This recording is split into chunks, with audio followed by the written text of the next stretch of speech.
Testing, 1, 2, 3, testing captions. The meeting will begin at 9:30. The meeting will begin, 9. The meeting will begin at 9.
All right, good morning, everyone.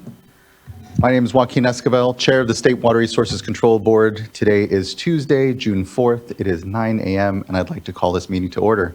I'll begin by introducing my fellow board colleagues. Joining me today is Vice Chair Doreen Diadamo.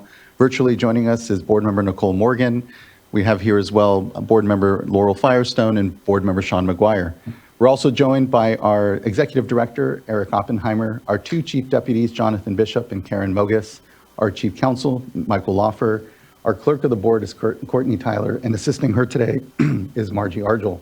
As you can see, this is a hybrid meeting with both an in-person and virtual components. If you're joining us virtually, you're either viewing us through our customary live stream at Cal EPA website or the YouTube live feed. But if you intend on commenting on any items on today's agenda, you need to be on the Zoom platform. Excuse me.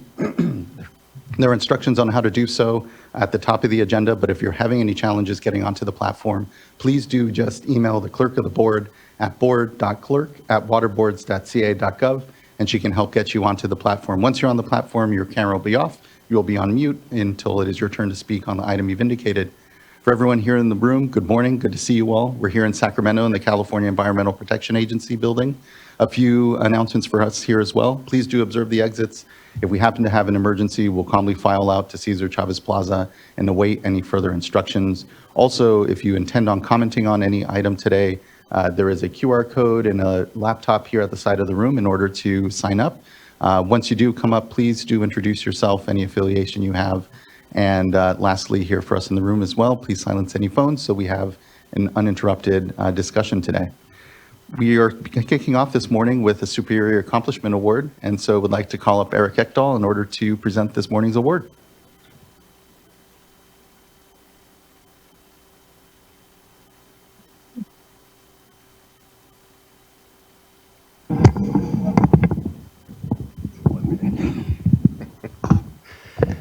Good morning, Chair Esquivel, members of the board. We actually have two Sustained Accomplishment Awards today, one for but both in the permitting team, so it's a common theme.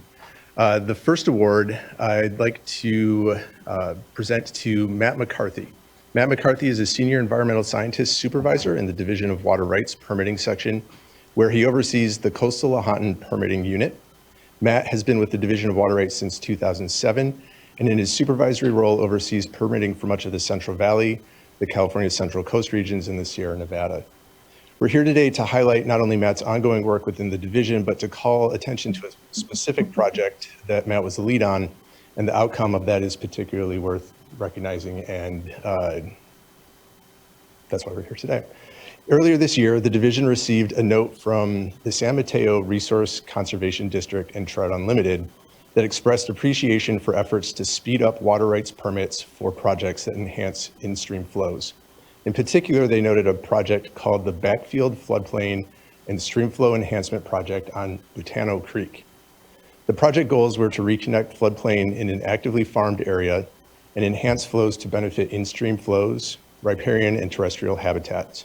The project created 4.2 acres of floodplain and 1 acre of riparian habitat, and with that improved connection allows access to an additional 100 acres of historic floodplain. The project's second objective is to increase flows between June and October in Butano Creek, which required changes to irrigation practices and infrastructure. The changes will be done by shifting summertime diversions to wintertime, accompanied by enhanced off-stream storage. The project is estimated to increase dry season flows by 124% and will directly benefit coho salmon and steelhead in addition to the other plants and animals throughout the project footprint. Water rights permitting does not have a reputation as a fast process.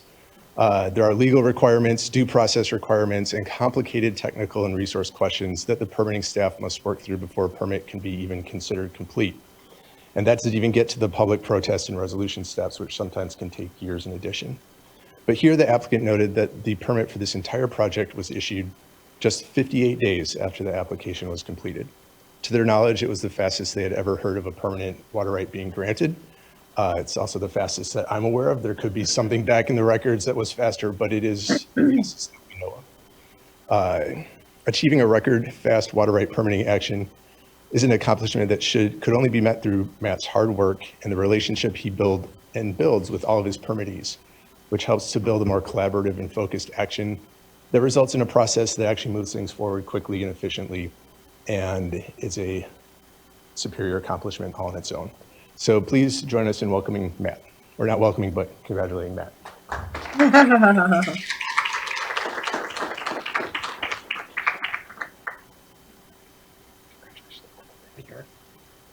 Right. Now let's go on to the second. And I didn't bring my readers with me today, so I'm a little bit. The second Sustained Accomplishment Award today is for the Division of Water Rights Groundwater Recharge Permitting Team. Groundwater recharge or underground storage is something that the board has been engaged on for decades, but the topic has taken on new importance over the last 10 years or so with the passage of the Sustainable Groundwater Management Act and the experience of 2 generational scale droughts and 2 record precipitation years in the last 10 years as well. The team began working on ways to expedite groundwater recharge as early as 2015, when in the midst of what we thought was the worst drought in half a century, as then Governor Brown issued a series of executive orders directing the team to take advantage of what could be wet weather in the near future. The team focused on providing technical assistance to new legislation that paved the way for a new type of temporary permit, a 5-year permit, which was structured to help provide a more efficient process for those that were pursuing a permanent pathway for a water right as well. At the same time, and since 2015, the team began working with a coalition of attorneys, water managers, and technical staff to identify further ways to streamline groundwater storage with a particular focus on capturing flood flows and other high flow events. The results of that effort were an administrative streamlined pathway which expedites permits for high flow and flood capture projects that agree to certain terms and conditions in advance. The streamlined pathway was released in 2019. Then we come to water year 2023, which was a record wet year for most of the state. There was record snowpack and the reemergence of Tulare Lake. The team was tasked with expediting recharge permits to take advantage of the wet water year, while at the same time protecting water quality and other users. Over the last 2 years, the Groundwater Recharge Unit has approved 19 temporary permits, authorizing over 700,000 acre-feet of groundwater recharge just in the last 18 months. Most of these permits were approved in less than 90 days. The team was also tasked with tracking diversions related to a new executive order that simplified managing flood flows for recharge and ultimately creating an online map and portal where all of this information is posted for the public to review and see. These executive order type diversions resulted in an additional 400,000 acre feet of recharge in 2023. The work was made possible by collaboration with partner agencies, in particular the Department of Water Resources and the California Department of Fish and Wildlife, which required the recharge staff to develop strong working relationships with those counterparts and the staff and consultants of applicants as well. The team continues their excellent work and has recently expanded their goal and objectives to include additional outreach events scheduled for later this summer and to further expedite any applications we might get in this upcoming year. Please join me in congratulating the Groundwater Recharge Unit and the program manager, Amanda Montgomery, as well as the OCC attorneys who worked with us on these permits. So I'll call out their names one by one. Amanda Montgomery.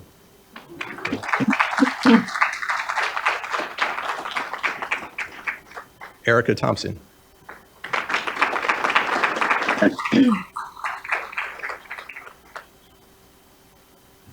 Greg Brown. Stop.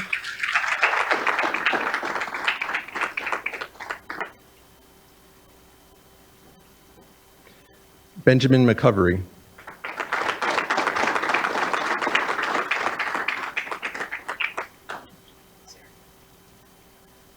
Julian Storelli, who is now at the Department of Water Resources and may be online as well. Congratulations, Julian, and next time you're over, come get your certificate. Shelby Witherby.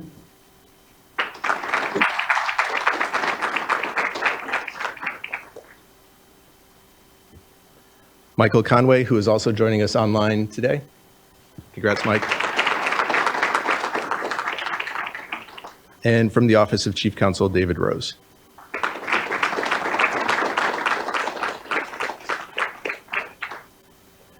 And I don't think we have pictures today, but we'll figure out You want to take a picture? Yeah, with we a can cell use a phone? cell phone really quick if that works. All right. Let's do Why Matt break- first. Why break and then- tradition, Eric? I will just join you in elevating and just thanking everyone for their incredible work. It's been just incredibly rewarding to see these last years, just the growth of the permitting work that's going on, but just the relationships, to your point, Eric, that have been developed. It's heartening to have a county come in, be able to work with us so quickly on such a vital project, and then on the groundwater recharge work at such a critical time, just having prepared, I know it took years to prepare for the moment, but be able to have such a success as we've had these last 2 years are because of all your hard work. So just thank you so much. And here, we'll take a quick photo.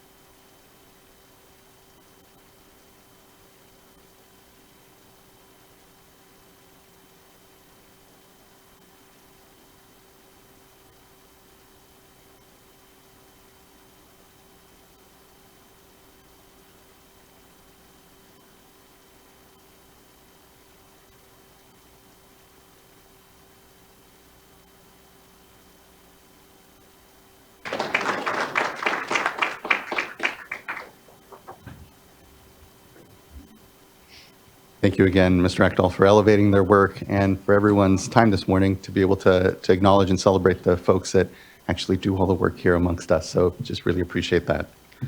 All right, that now brings us to our public forum, and I believe we have about 3 public forum commenters. And the first commenter I'll call up is Chris Mathis, be followed by Ray Tahir, and then Derek Eurosek.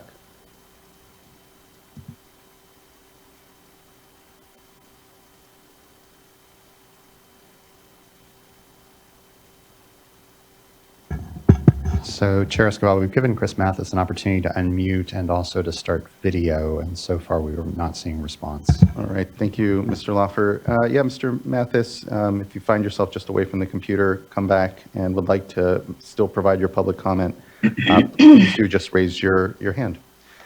Next, I'd like to call Derek, or apologies, Ray Tahir, and then be followed by Derek Eurosek.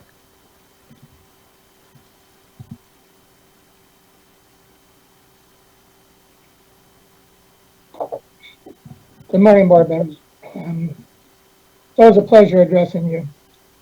There's a Brazilian Portuguese saying that goes, "Quando você explicar tão muito, você complicar tão muito."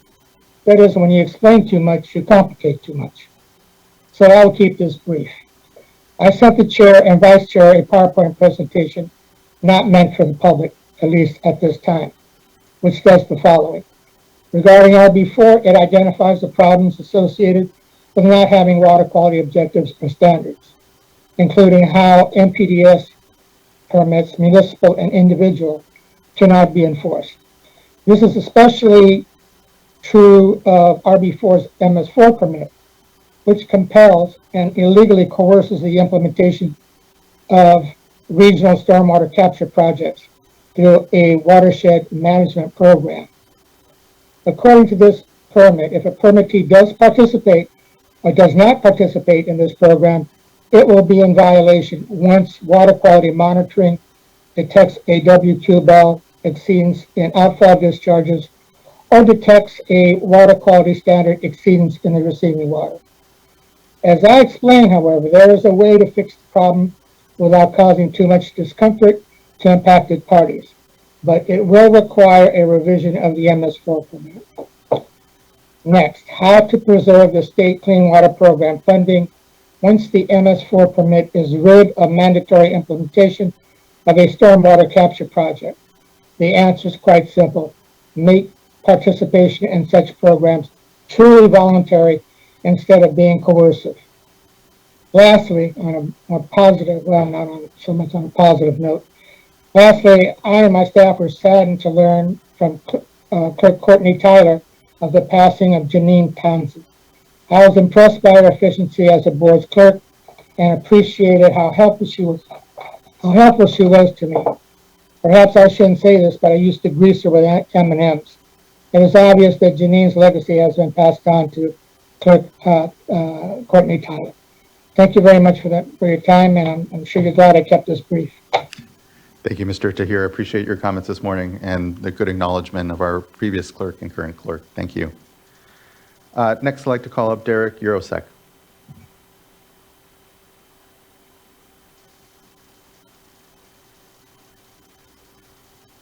Good morning, Chair Escobar and members of the board. My name is Derek Urosic, and I am the chair of the Kern County Sub-Basin Coordination Committee. Today, I'm here to summarize the coordinated progress and collaborative efforts that culminated in the submission of the 2024 amended Kern County Sub-Basin Groundwater Sustainability Plan on Tuesday, May 28th. This amended sub-basin plan represents 11 months of intense collaborative work between the Kern County GSA managers, policy representatives, consultants, and state board staff to address deficiencies identified by the Department of Water Resources in their March 2023 inadequate determination. Throughout the development of this amended sub-basin plan, the sub-basin met monthly with state board staff to discuss our sub-basin-wide revised technical approach to addressing DWRs, identified deficiencies, and our development schedule for the amended GSP, including developmental milestones, progress made to date on those milestones, and the projected submittal date. The sub-basin is pleased to report that we successfully adhered to the final amended GSP submittal deadline.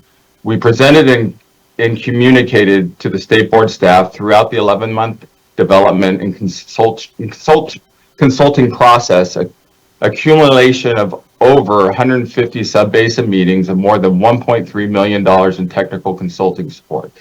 The amended GSP is a completely new plan that will replace previous Kern County sub-basin GSP submittals. Key improvements in this plan will include revised and uniform definitions for the sustainability goals, sustainability management criteria, and undesirable results that were developed using identical data methodologies across all GSAs. Number two, a significantly expanded monitoring network to provide more robust and accurate data on water levels, water quality, and subsidence. Number three, inclusion of the minimum thresholds, the MT exceedance policy, ensuring timely notification and accountability among GSAs for addressing any MT exceedance. This proactive approach prevents undesirable results and supports the sub-basin sustainability goals. And four, a detailed portfolio of projects and management actions with a rigorous analysis to validate that our strategies will effectively address the sub-basin's water budget deficit. Notably, the plan emphasizes demand reduction as the primary means of achieving our goals, contributing to 80% towards deficit mitigation. Given this coordinated level of effort and significant difference between the 2024 amended sub-basin plan and the previous submitted GSPs, the Kern County sub-basin respectfully requests that the board direct state board staff to evaluate the amended sub-basin plan as a foundation for any report or decision regarding a probationary hearing for the sub-basin in January 2025.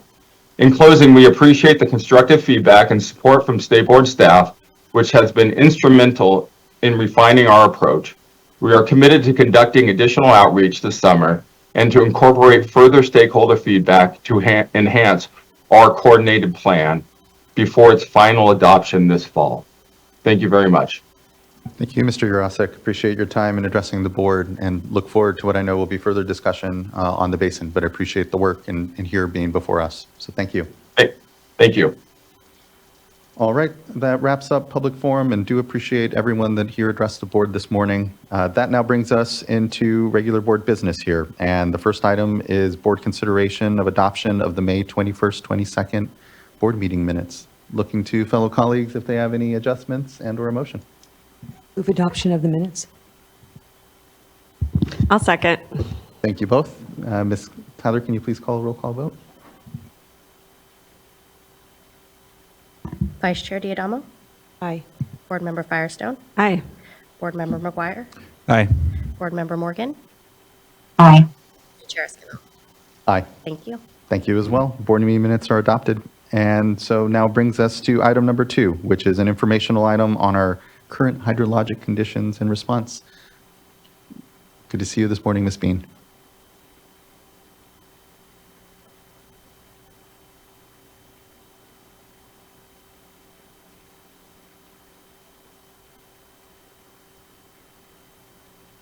Good morning, Chair Escobar and board members.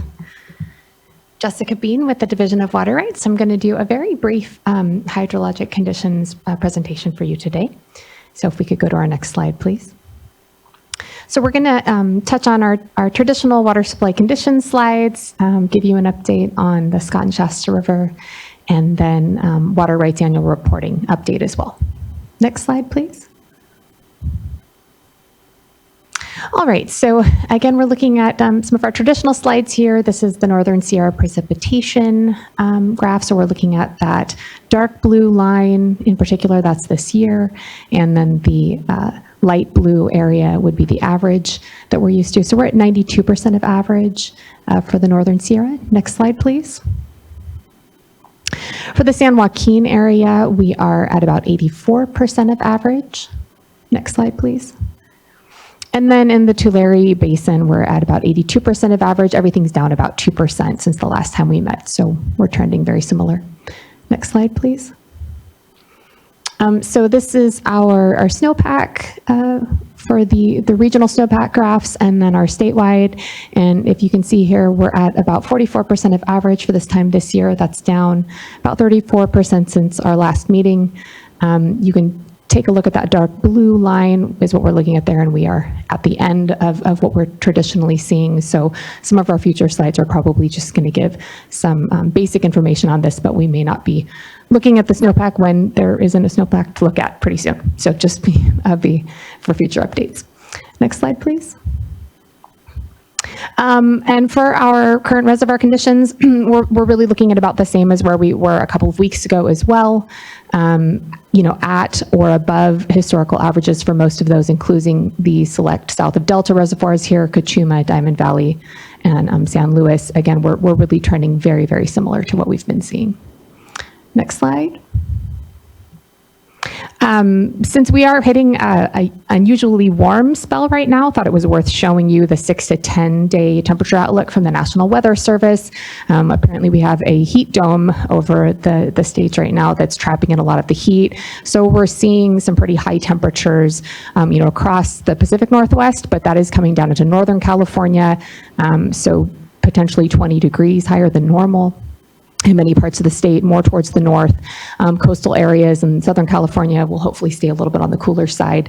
It isn't clear exactly when that's going to trend out, but definitely going to be seeing some hot temperatures over the next week or so. Next slide, please. In terms of Scott and Shasta rivers, we have no curtailments in effect, and you can see the reservoir storage here is again trending very similar to what we've seen before. If we could take the next slide so we can take a look at the actual graphs for the Scott River.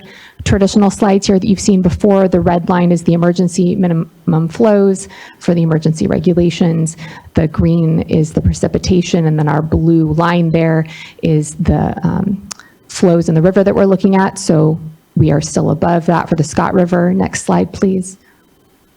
For the Shasta River, we're getting closer. So you can see there's, we're getting pretty close to the red line, but we have not gone into curtailments yet. But we are monitoring very closely, and we'll be letting people know as soon as if and when curtailments go into effect. Next slide, please.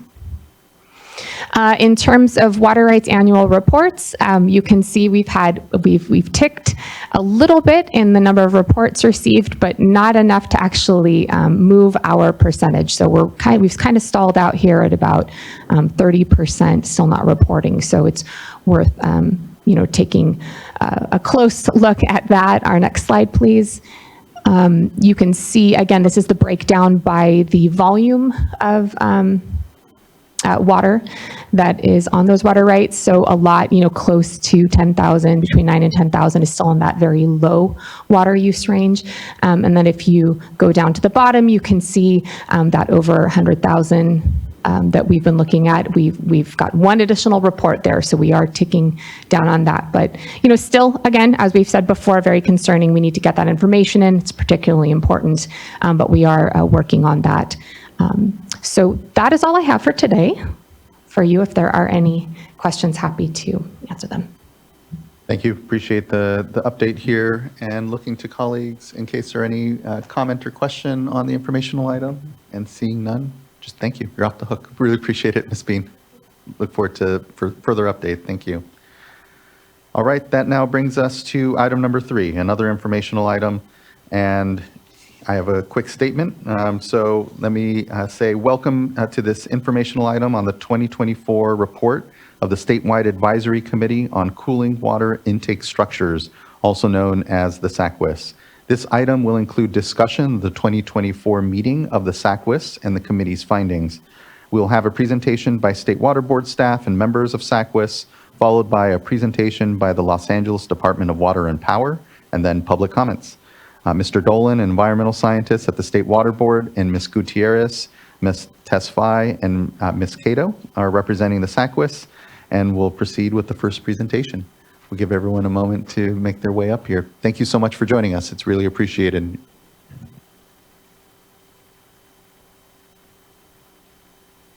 Thank you for having us. We're just going to set up really quick. Be right with you. Thank you.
Apologies, board members. I'm just going to get my laptop set up real quick. Thank you. Elise, thank you. Thank you.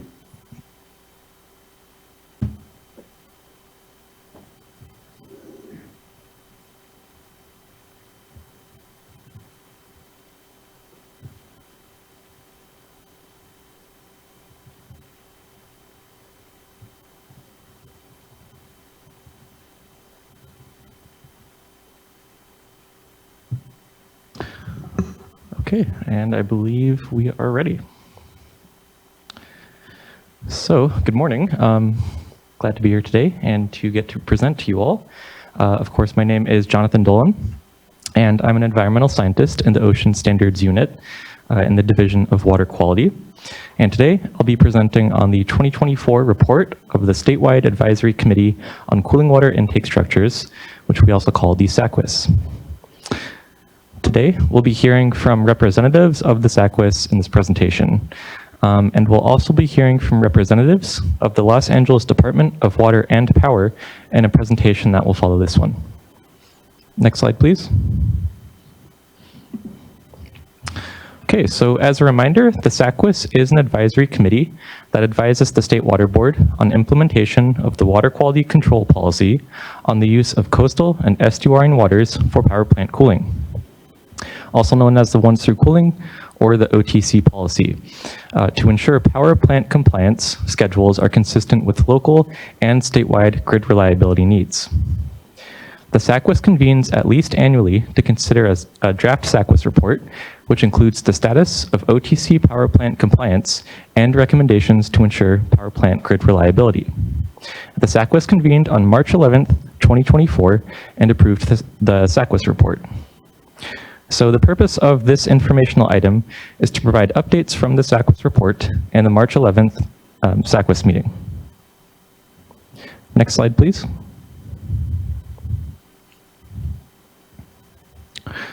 Okay, so the final SACWIS report includes details regarding the status of OTC policy compliance and water use, updates on grid resource and infrastructure planning that pertains to OTC power plant planning and capacity replacement, and details on air quality and water quality regulatory considerations and permitting associated with OTC power plants, as well as recommendations from the SACWIS related to the OTC policy's implementation. So the final SACWIS report does not recommend any compliance date extensions at this time. However, the SACWIS is closely monitoring capacity procurement and grid reliability status. Next slide, please. Regarding OTC policy compliance, the OTC policy originally applied to 19 power plants located along California's coast. As of today, 12 of these power plants are in full compliance with the OTC policy, and 7 are on track to achieve full compliance with the OTC policy. The facility that most recently attained full compliance with the OTC policy is Redondo Beach Generating Station, which retired by December 31st, 2023. I'll also note that Moss Landing Power Plant is one of the 12 facilities that's in full compliance with the policy.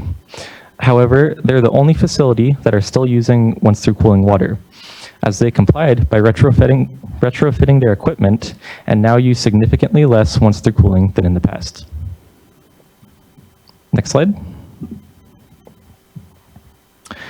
This graph, which is included in the final SACWIS report, shows historic and projected water use for all OTC power plants as a daily average and millions of gallons of once-through cooling used per day. Water usage is on the y-axis and time is on the x-axis.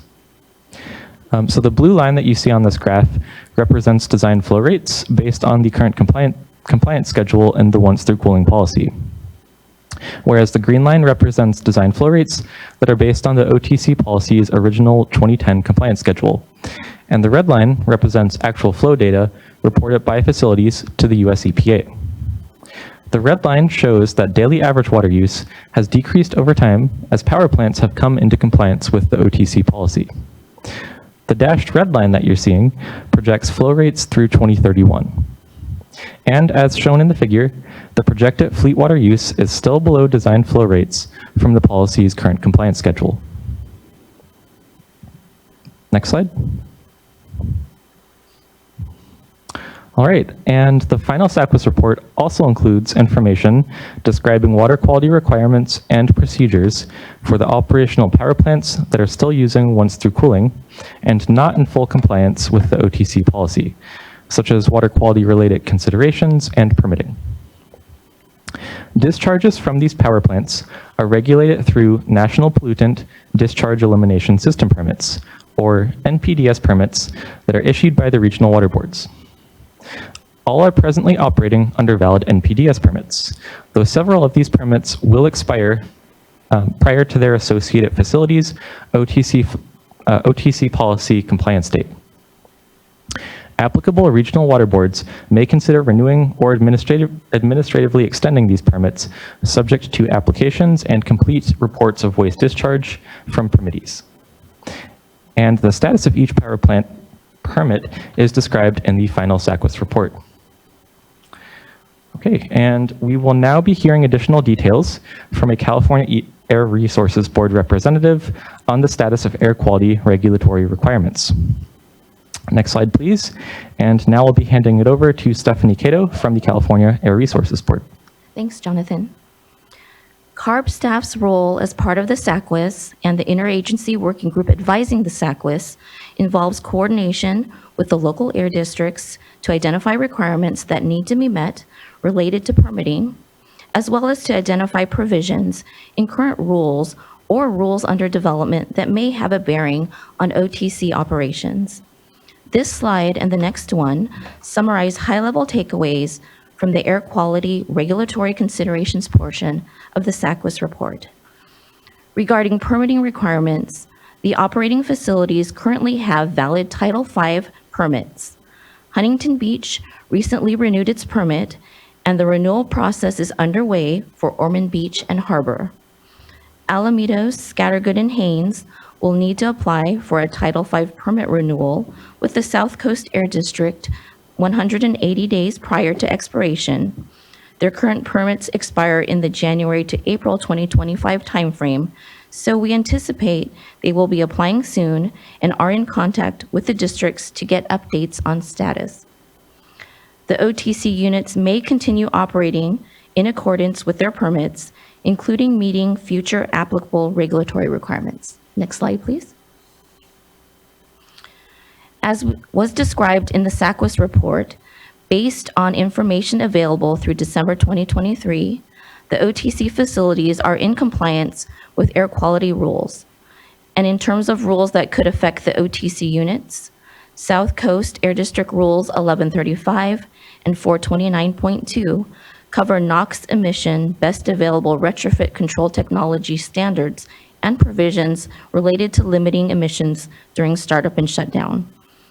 In consideration of retirement plans, these rules allow limited scope and limited term exemptions through the end of 2029 for OTC units that will retire by their OTC policy compliance dates. However, the exemptions do not apply to cases where the OTC system is removed to comply with the OTC policy, but the existing fossil fuel fire generating unit will continue operating. Future projects at the facilities that would involve modifying existing units or installing new units that emit pollutants will need to go through permit application and evaluation at the respective air districts. This includes meeting new source review rules and any applicable best available control technology and emission offset requirements. And I'll now pass on along to my colleague at the Public Utilities Commission. Thank you.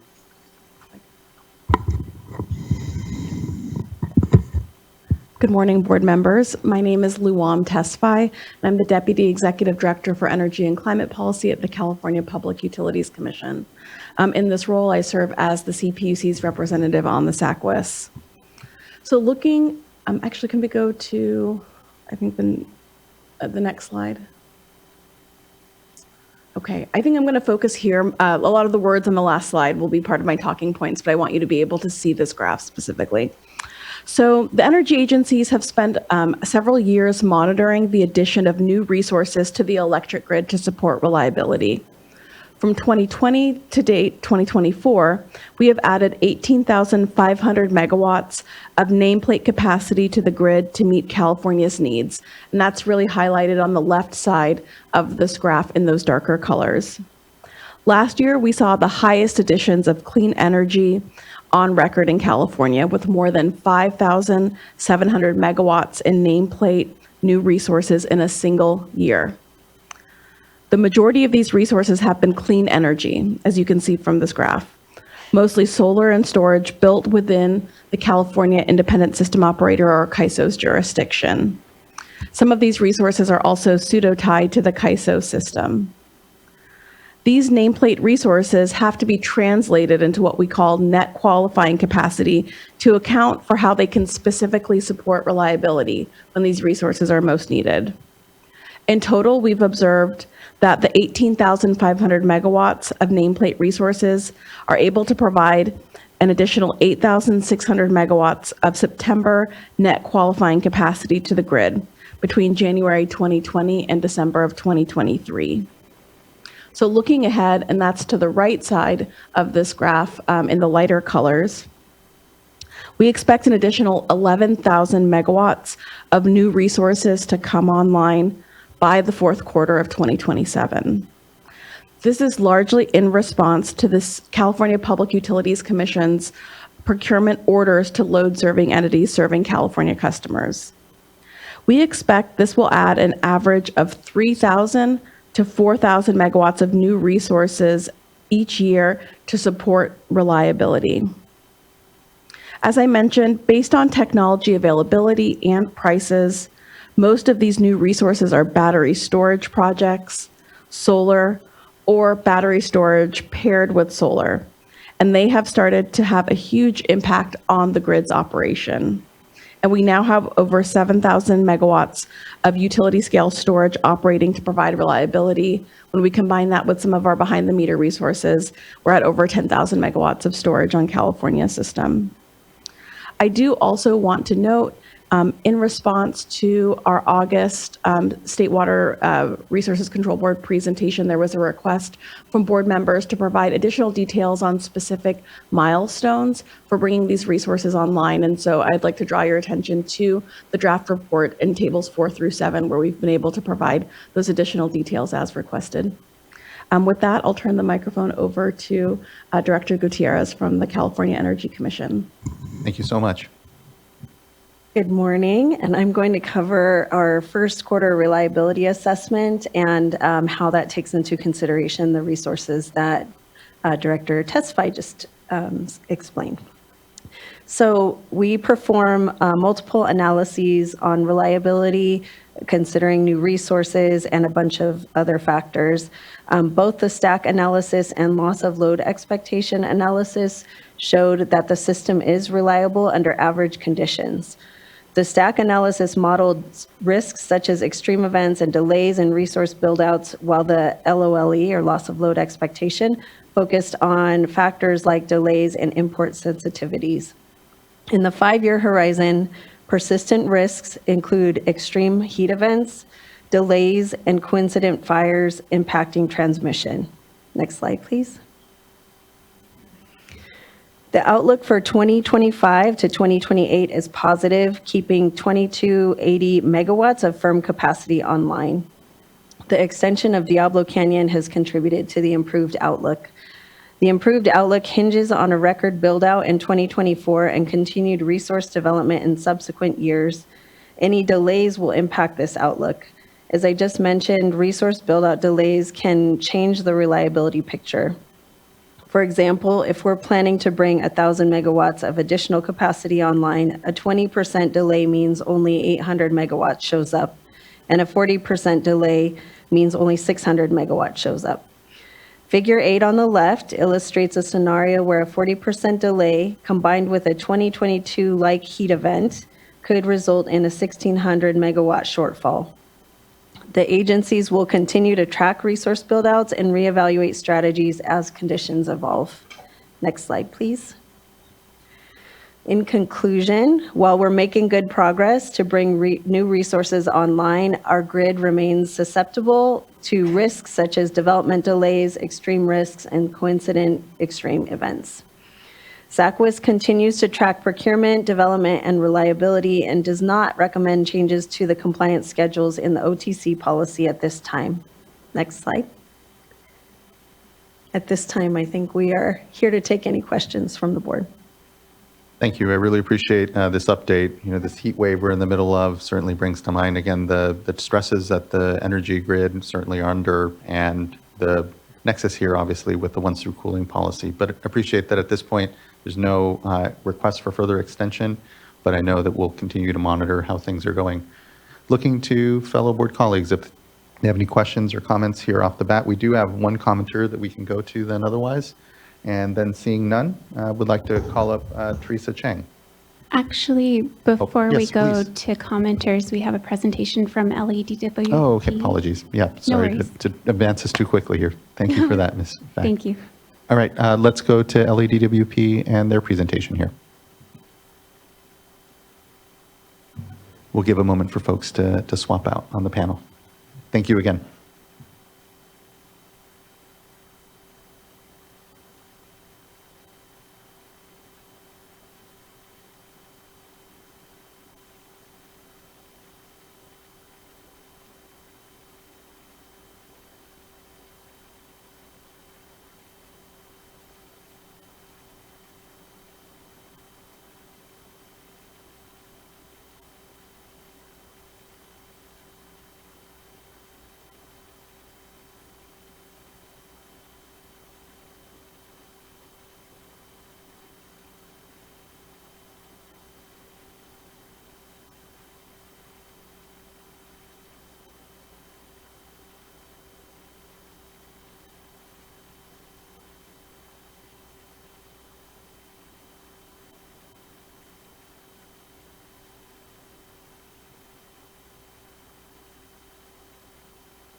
Good morning, good morning.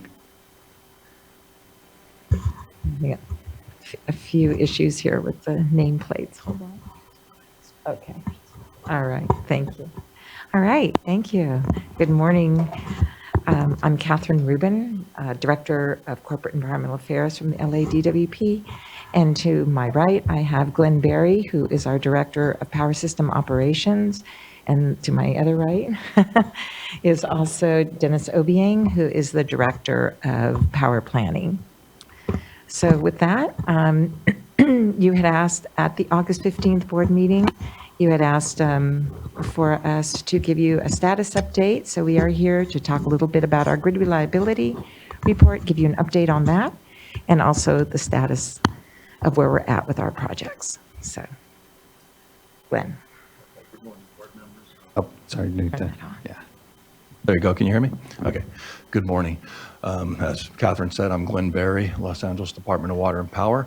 These first couple slides we'll go over pretty quick. They're mostly a recap of our system and things we've talked about in the past. But quick overview, LA owns and operates 3 coastal plants. It's Haynes, Harbor, and Scattergood. These are all critical to the reliability of the LA's operations. LADWP is a vertically integrated utility, meaning it owns its own distribution, transmission, generation, and in addition, it is its own balancing authority. LADWP has its own transmission completely separate from the California ISO. ISO owns about 80% of the transmission in the state of California, and LA controls about the other 20%, which includes the geographic area in the city of Los Angeles. Next slide, please. All right, we do have a unique grid system based on our location. The once-through cooling plants are critical to maintaining that reliability and provide balance and stability to the entire grid. Our transmission system was established and has evolved around the existence of the once-through cooling plants. As a result, the once-through cooling facilities are located in a cul-de-sac at the end of our system, and they are there to help control flows that get imported into the system. LA lacks the capacity to import sufficient power completely from outside its system to serve western and southern portions of that territory. Next slide. All right, the 2023 grid reliability results showed here that we were approved by the governing board in January of 2024. Also in January 2024, those results were submitted to the State Water Resource Control Board.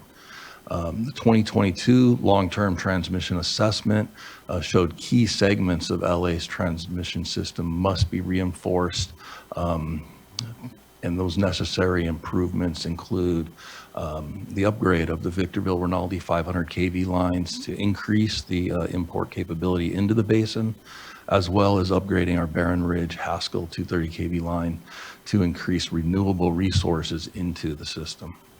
The summer 2023 transmission reliability assessment showed that every LA basin generating unit, including the once-through cooling units we currently have, are needed for reliability purposes. And the resource adequacy projection shows that even with the current contributions from LA basin generation, resource shortfalls are expected in future years. LA basin generation is critical to provide reliability. It compensates for the variability of the renewable resources without disruption and ensures our compliance with NERC standards. Next slide. All right, this slide here, the first 3 tables show required must-run generation during off-peak months for 3 different transmission upgrades that were performed in Q1 of 2023. I won't go over each one of those, but it does show that we do need generation while we have transmission outages, even in the off-peak seasons. The report also shows that all once-through cooling units are needed for reliability and resiliency in the summer peak load months. And lastly, the once-through cooling compliance schedule is aggressive, and it is set up to be as quick as possible with all units being completed within the current deadline. And with that, I'll turn it over to Dennis Obiang.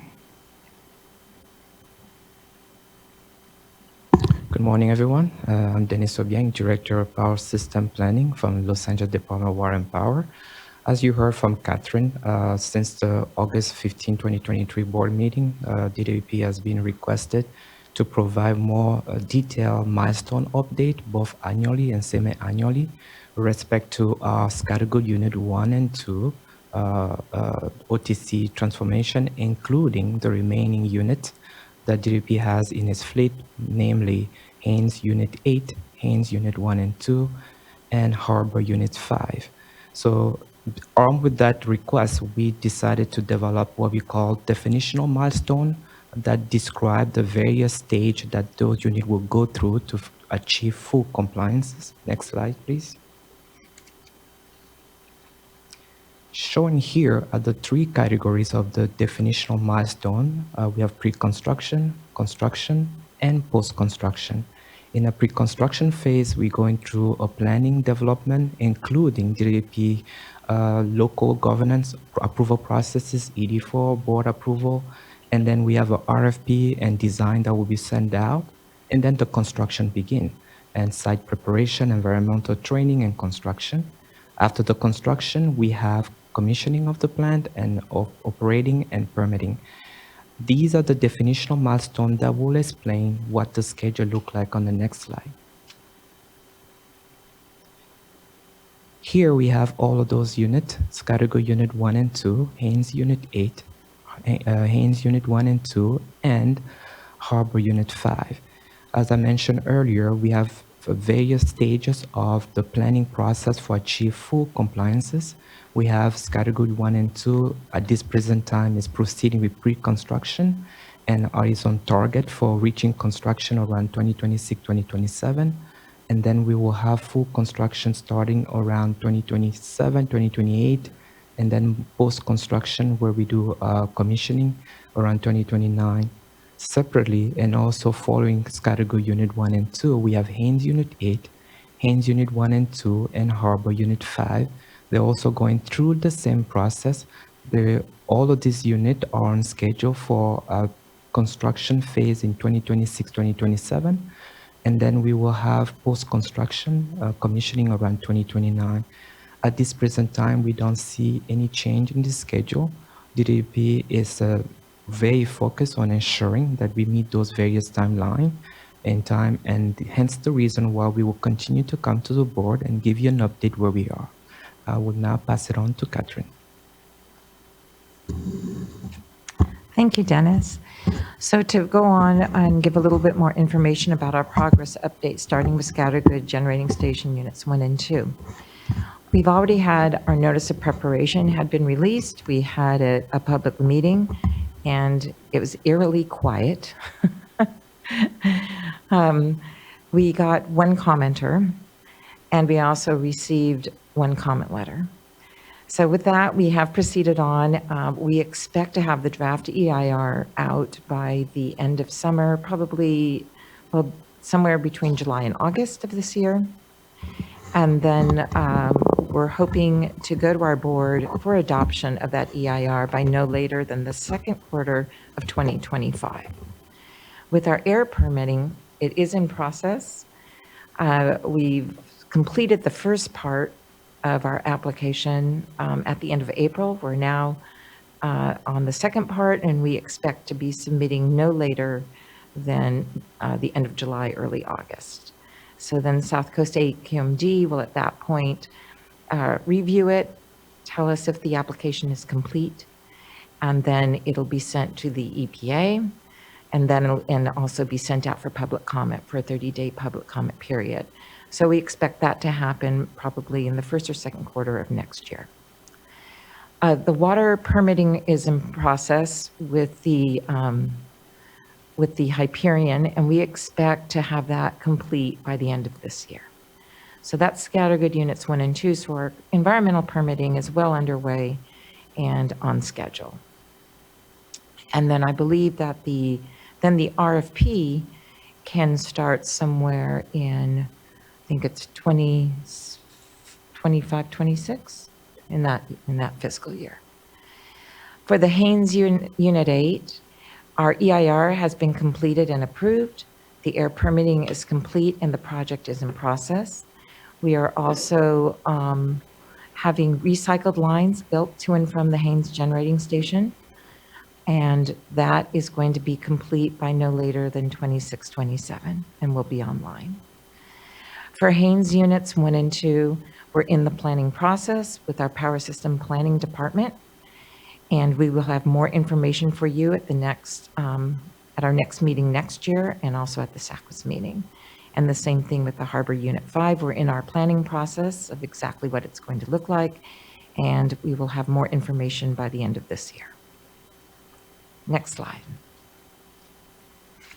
Also, if you recall, at the August 15th meeting, we talked about the voluntary environmental benefits for the extension, and we are taking that package. We worked on the MOU with the Coastal Conservancy. We have finalized it, and that will be going to our board in July. And the MOU will fund the complete $15 million since we did get the full 5-year extension. We will be, I guess, we'll pay out $3 million per year for the next 5 years to the Coastal Conservancy, who will manage the funds for the local coastal projects within a 40-mile radius of the Scattergood Generating Station. So with that, if you have any questions. Thank you. Really appreciate this update. It's helpful here, again, as we look at the compliance dates and are able to get updates just to understand kind of where we are within the process. And sounds now at this point that everything's on schedule, but we still have some years out, and I know how construction can go. So just appreciate this ability and moment to be able to touch base on the status. Looking to fellow board colleagues again to see if there's any questions here for LADWP now. Okay, seeing none. Really appreciate that. Thank you. Now again, we have one commenter here, and I believe we're prepared to go to them, so we can go to Teresa Cheng.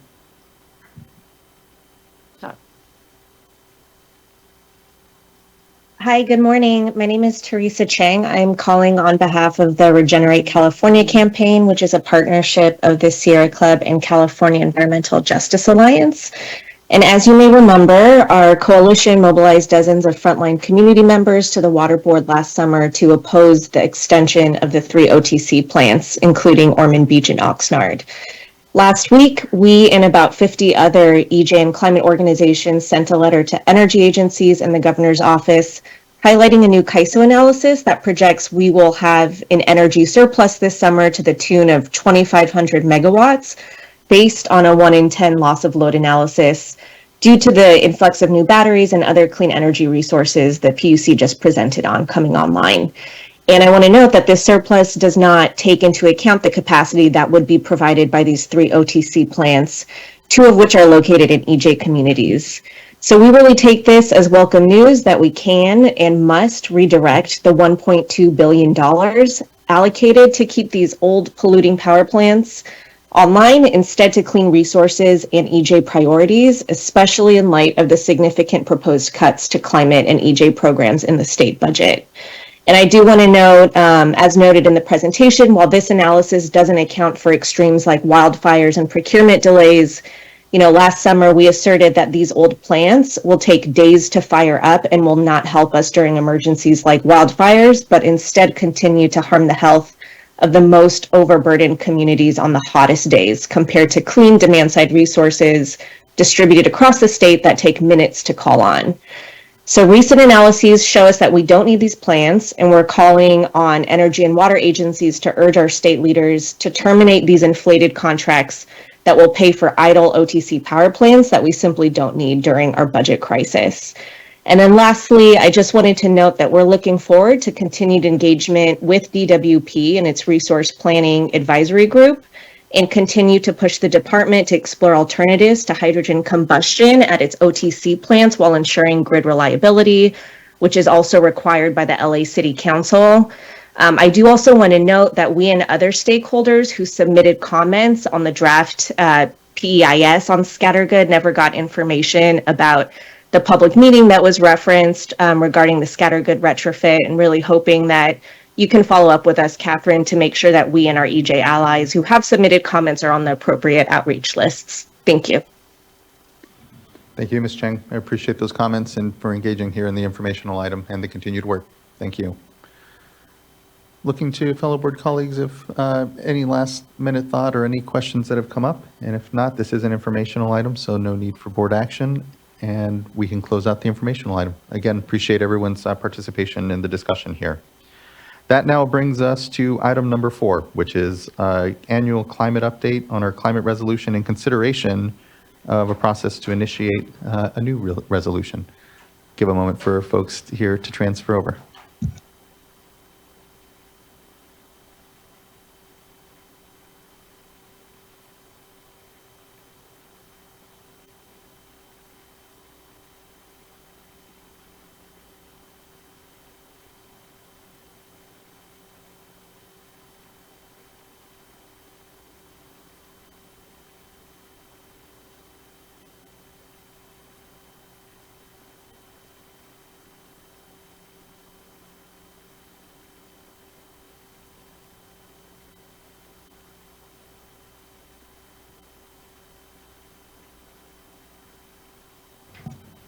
Good morning, good morning.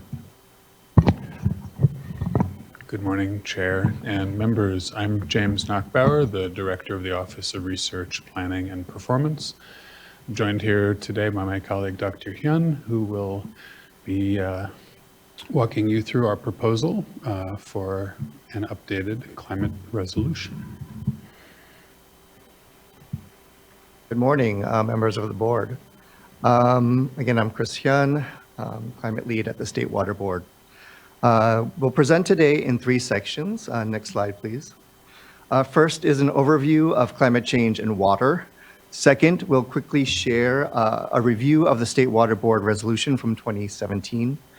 And finally, we'll share our planned next steps to develop a new climate resolution, after which we'll appreciate feedback from the board members.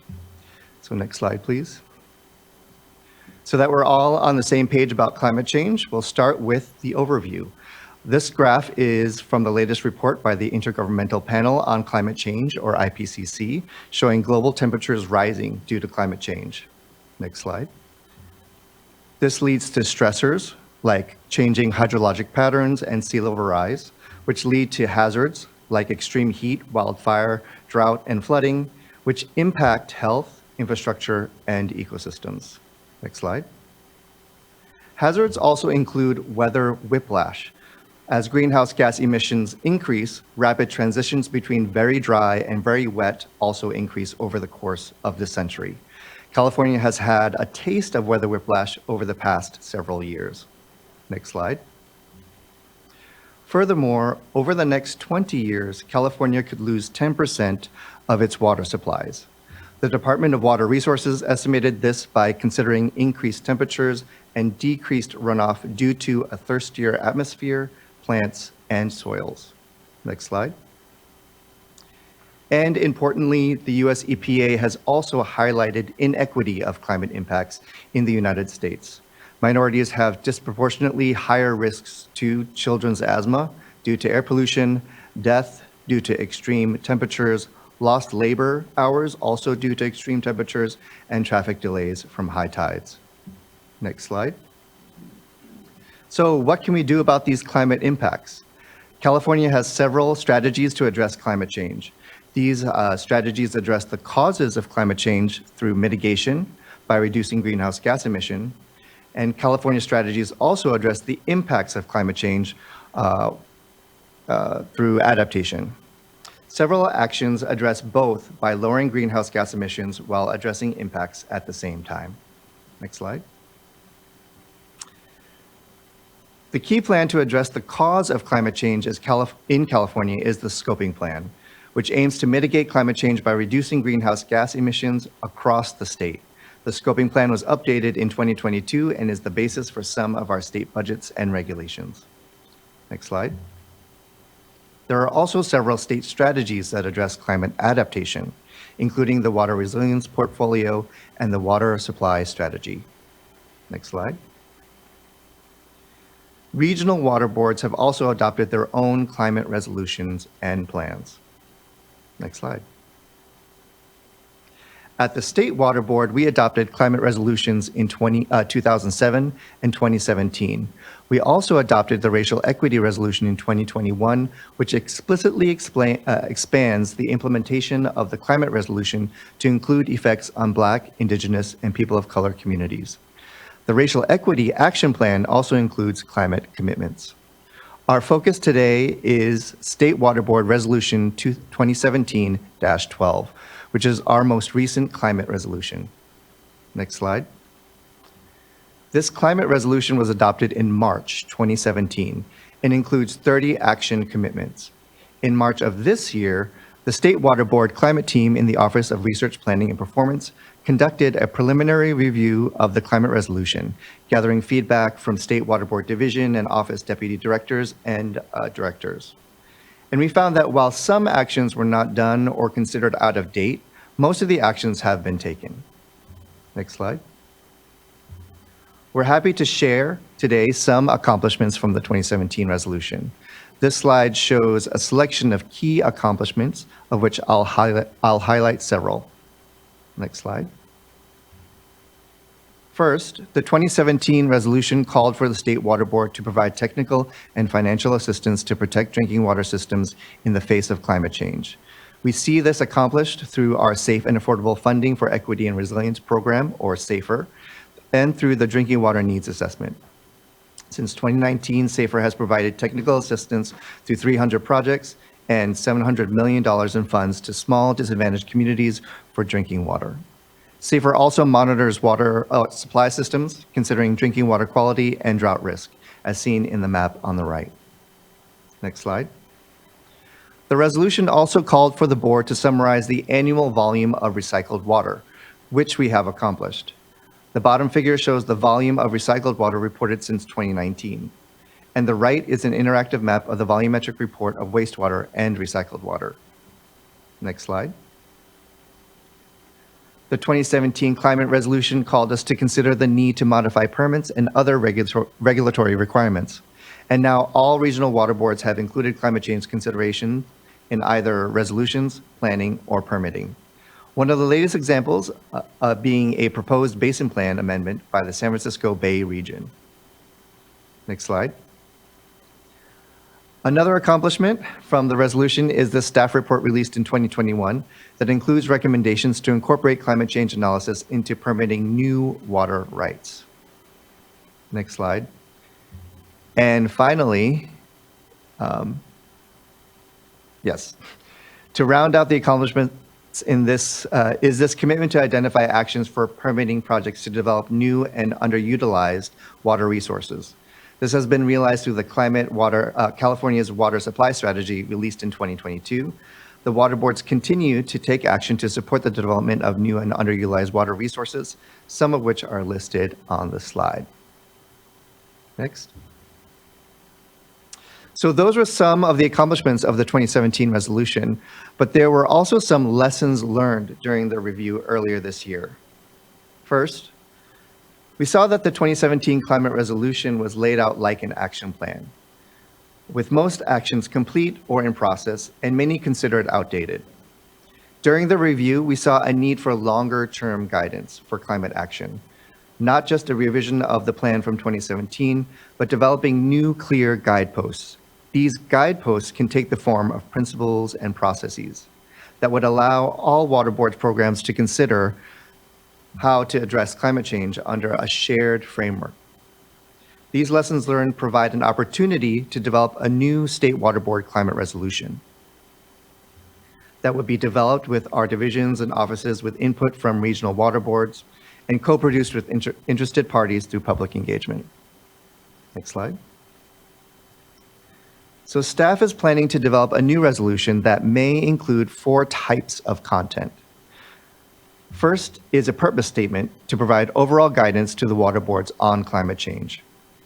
Second are principles, which provide guideposts to staff.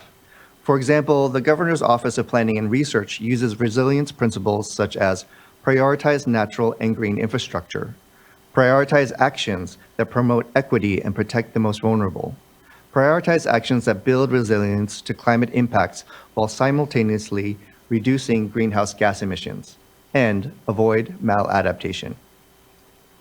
The third type of content in a new resolution would be process directions. For example, how should we track actions? How should we align actions across strategies such as the Racial Equity Action Plan and Work Plan? And how should we develop new actions?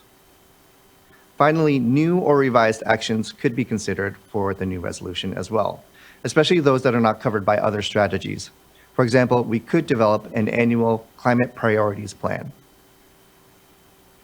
Next slide. So why focus on purpose, principles, and processes in a new climate resolution? First, specific actions are important, but they can quickly become outdated, and after time, it can become unclear why certain actions were chosen. Second, purpose and principles provide long-term guidance to staff.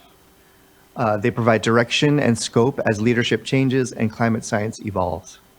Principles help staff prioritize climate needs and solutions. Also, principles apply to all programs, not just ones mentioned for specific action. Lastly, process. Processes ensure we are going in the right direction. They identify resources and management to track and follow that direction, and help us assess if we need to revise our commitments. Now I hand it over to Office Director James Knockbauer to share that about next steps. Thank you. Next slide, please. So our approach we're planning here is to take a participatory approach to develop this new resolution, following as a lesson, as a model, the process used for the Water Board's racial equity resolution. We plan to create an internal drafting team and a charter. We will be working with regional and division and office staff and leaders. And then we will be getting feedback from leadership internally through groups like the DMC and the MCC. We also plan to engage with the public, and ideas here include focus groups and a workshop and maybe a comment period. And then finally, we'll be developing a tool so that we can track in an ongoing way how progress is going. Next slide, please. We're hoping to move fairly quickly here in the next month or two to get a drafting team created, and then spend Q3 of this year working on a draft.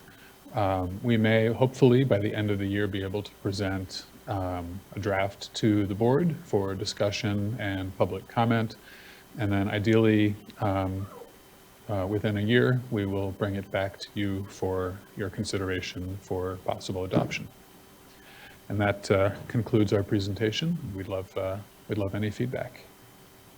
Really appreciate this. You know, there aren't too many moments when we're really at the start of an effort, the start of a new resolution, to be able to signal to folks that we want their input and ideas early on.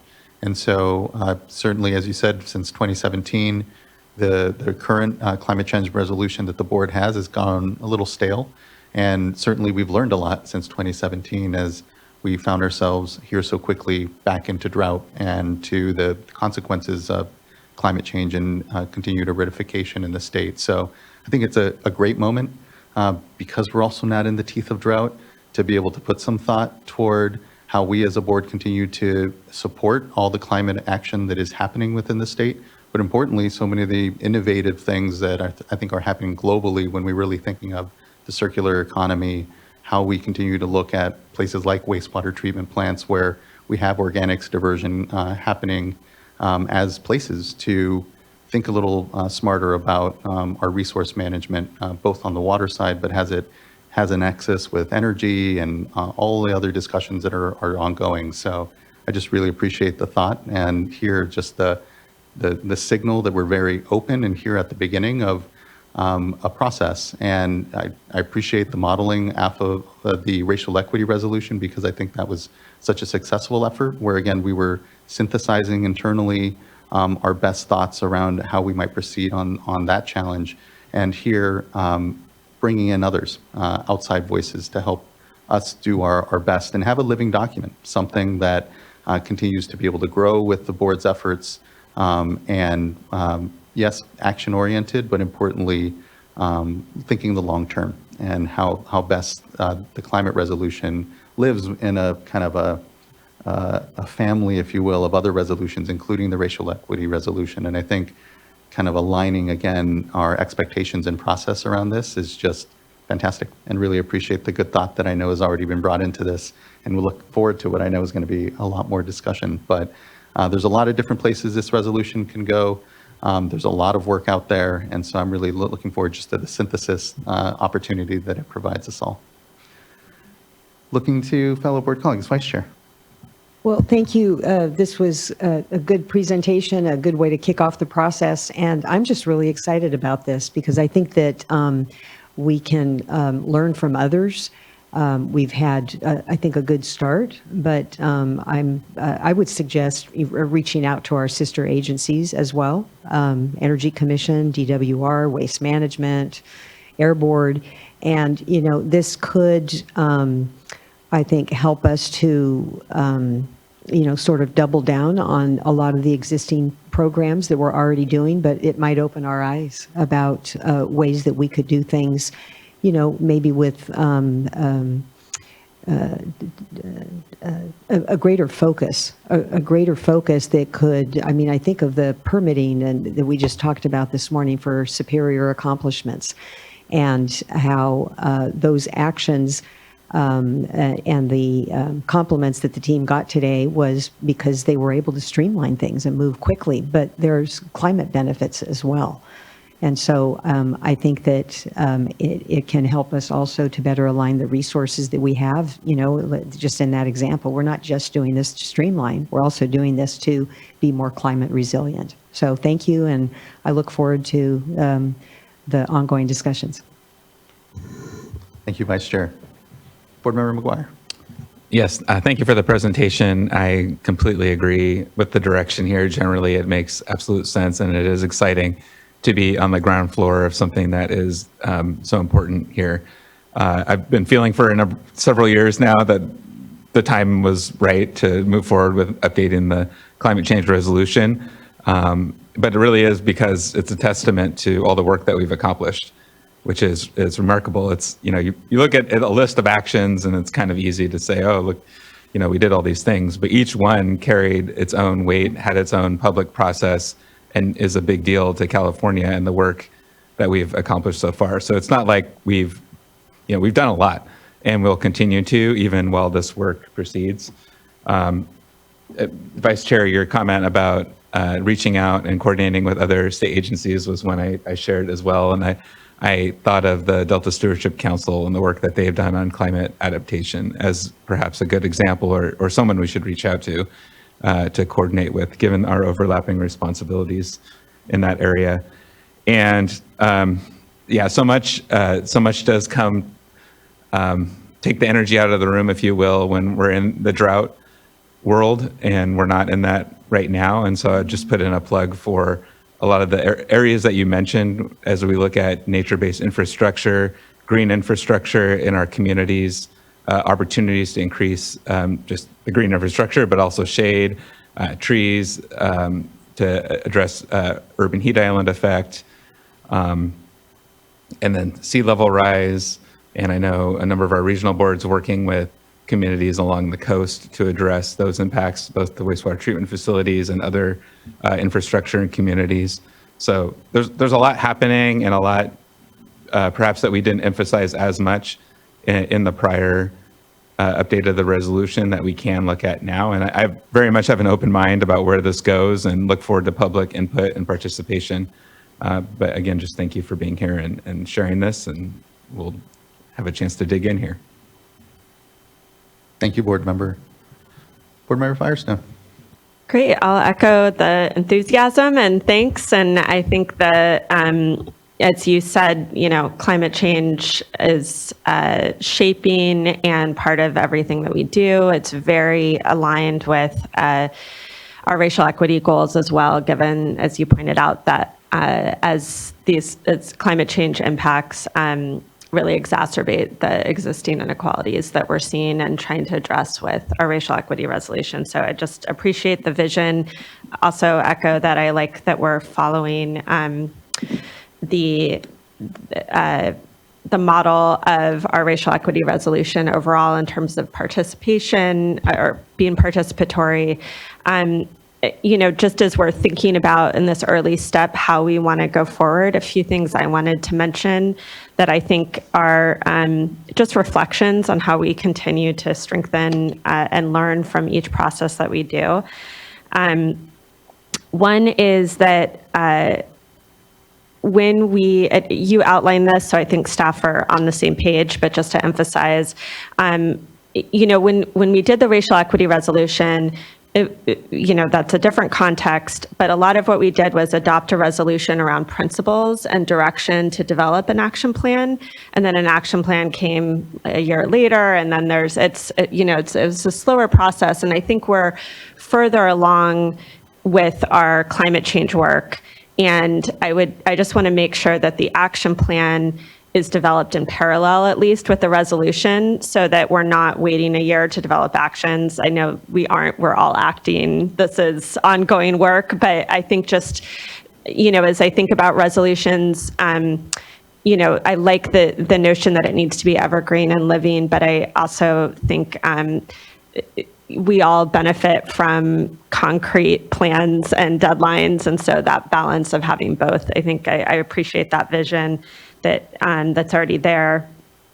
And then, again, I think this is true. This was a theme throughout our other resolutions, but also with racial equity and our previous resolution. It's just, I really think that tracking and really intentional deliberation, consideration of impacts, both in terms of potential for mitigation of greenhouse gases as well as adaptation, are things that, I look forward to seeing how we might incorporate within all of our board decisions, because as other board members already said, really touches every part of our work. And I think there's opportunities to both mitigate greenhouse gases and continue to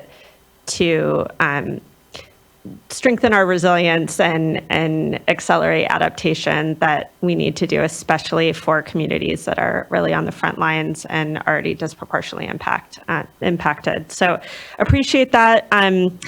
Just a note, we're close here to doing our considering conservation regs, and I think that is one area where there's really concrete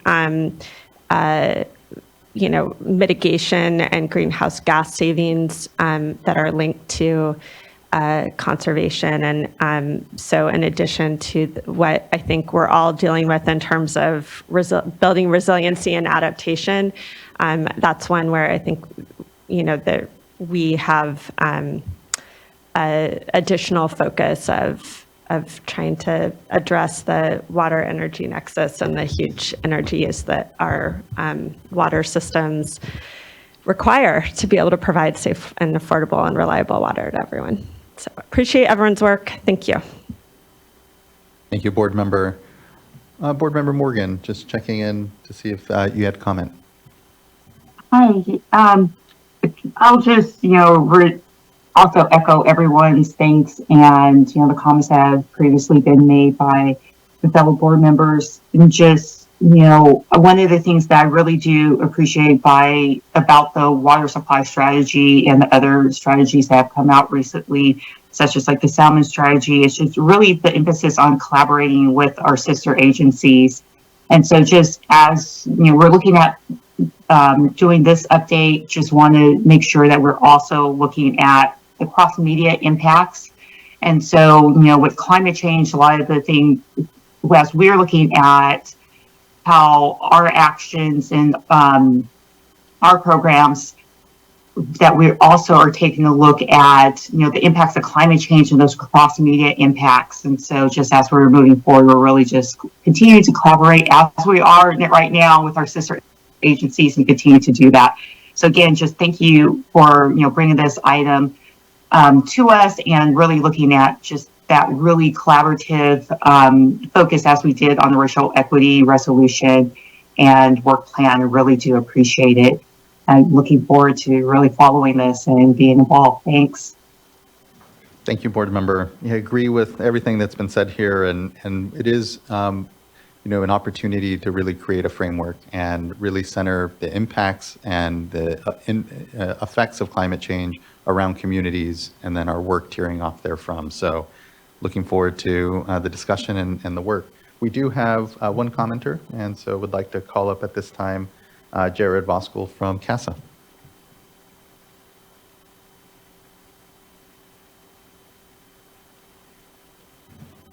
Good morning. Good to see you. Likewise. Good morning, board members. Jared Voskuhl on behalf of CASA, the California Association of Sanitation Agencies. CASA represents over 135 wastewater agencies and municipalities that provide the collection of wastewater treatment and resource recovery and recycling of the water. Really appreciative of the dialogue today and of staff bringing this item to initiate the process and providing this informational update. I don't think anyone really needs to look any further than Ed Hawkins' climate spiral graphic demonstrating global trends in the temperature on the planet to know that we really have a changing environment because of this. And I think this opportunity right now to update the board's climate policy is very appreciated, and we look forward to the process going forward. We wanted to, convey our support with the comments for having that interagency dialogue, and we recognize this, with CalRecycle and organics land diversions resulting in emissions from facilities, and so needing to, have that dialogue with CARB. And in a lot of ways, these dialogues are starting to happen, like these cross-media issues, but having that as a part of the policy, enshrining those relationships, we really are supportive of what you all were also sharing support of. Another item that, just issue for us is wastewater agencies are, nutrient removal, and some of the options for that result in more emissions. In other ways, you can shift it to a different media and it doesn't have that impact, but that's another one of those issues where we want to have that dialogue across agencies. And, it's not just air, there's also an energy demand. And so for a lot of the numeric standards that have been discussed or the levels that are needed for environmental reasons, the level of treatment needed to achieve those is very high intensive. And so there's that issue, grid demand, we should consider that, as well as just the overall impact in balancing, the benefits. And so all that to say, those are unique issues for wastewater agencies, but in our experiences with the state water boards, state revolving fund, stakeholder advisory group, they've kind of divided into types of, similarly situated issues, and then it really helps groups, identify specific matters that are good for them. And so, I think that might be another thing that could be good with regards to the participatory approach. We really like the idea of a participatory approach, and so something like a stakeholder group or having different, types of agencies, involved could be another good benefit or idea for how this goes forward. But ultimately, the outline that was provided, we thought was very good for going forward. So the last thing I wanted to mention was Board Member Firestone's, just reminder and identification of, being clear what's mitigation and what's adaptation. Both are critical, but I just thought, that's really fundamental for this as well as we're contemplating different strategies. So with that, CASA is very appreciative and lend our support going forward and look forward to participating. And we also have a new director of climate, air, climate and energy, and Sarah Deloria will be our representative in these matters for the climate change policy going forward, but she had a conflict and couldn't attend today. So with that, thank you all. Thank you, Mr. Voskuhl. Appreciate the participation here, the comments. I agree, and I look forward to what I know will be a lot more discussion. And just your points around ensuring that there's an advisory group and committee, I think definitely open to how we structure, but we'll be very open and communicative to try to synthesize what is just a great opportunity to pull together what is a lot of leadership and thought out there. So thank you, much appreciated. All right, looking to see if there's anything further folks want to mention, and seeing none, just huge thanks for this initial work, and look forward to, again, what will be a lot more here. Actually, we had a somewhat of a schedule there, so I think we're good on when we'll be seeing you next. But, maybe here sometime midway between when a draft comes out and as you're starting to meet with folks, might be worthwhile just to kind of elevate what you're all hearing insofar as the resolution development. So just thank you. All right. Much appreciated. Let's go ahead, since we have a little time here in our schedule, take a mid-morning break, give ourselves 10 minutes, and we'll come back and dive right into our hearing on the proposed draft MS4 policy revision.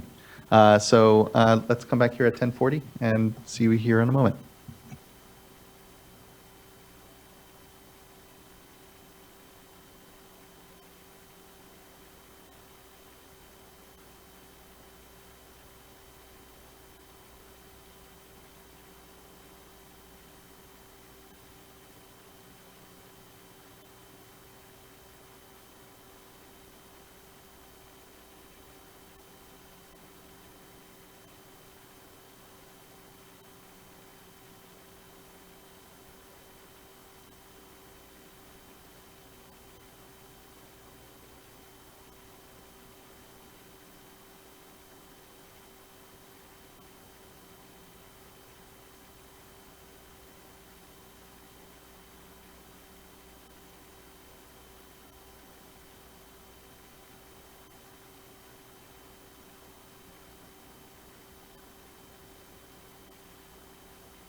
All right, everyone. We're here at 10:40, and we can begin to gather ourselves back. Appreciate the break.